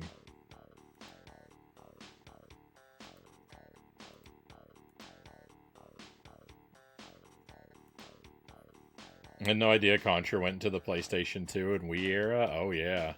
I'm actually really looking forward to Shattered Soldier. I've heard that game is supposed to be really good.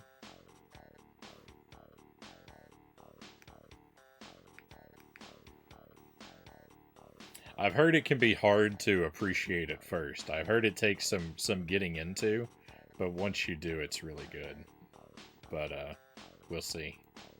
Thank you very much for being here tonight, everybody. I really appreciate your company. I hope you've had a good time. And hopefully I'll get to see you again real soon. Big Contra celebration tomorrow. And then next week, trying to wrap up a few things. We'll get back to this. We'll try to finish up the mask. And in May, I'm gonna try and do some Castlevania in May. Play some. There's a quite a substantial handful of Castlevania games I've never played. And I think that what with Halloween in May being a tradition around here, I'd like to get to a lot of those. So, lots of exciting things coming up. But that's it for tonight, my friends. We're all done. It's time to head out. Let's go on an adventure.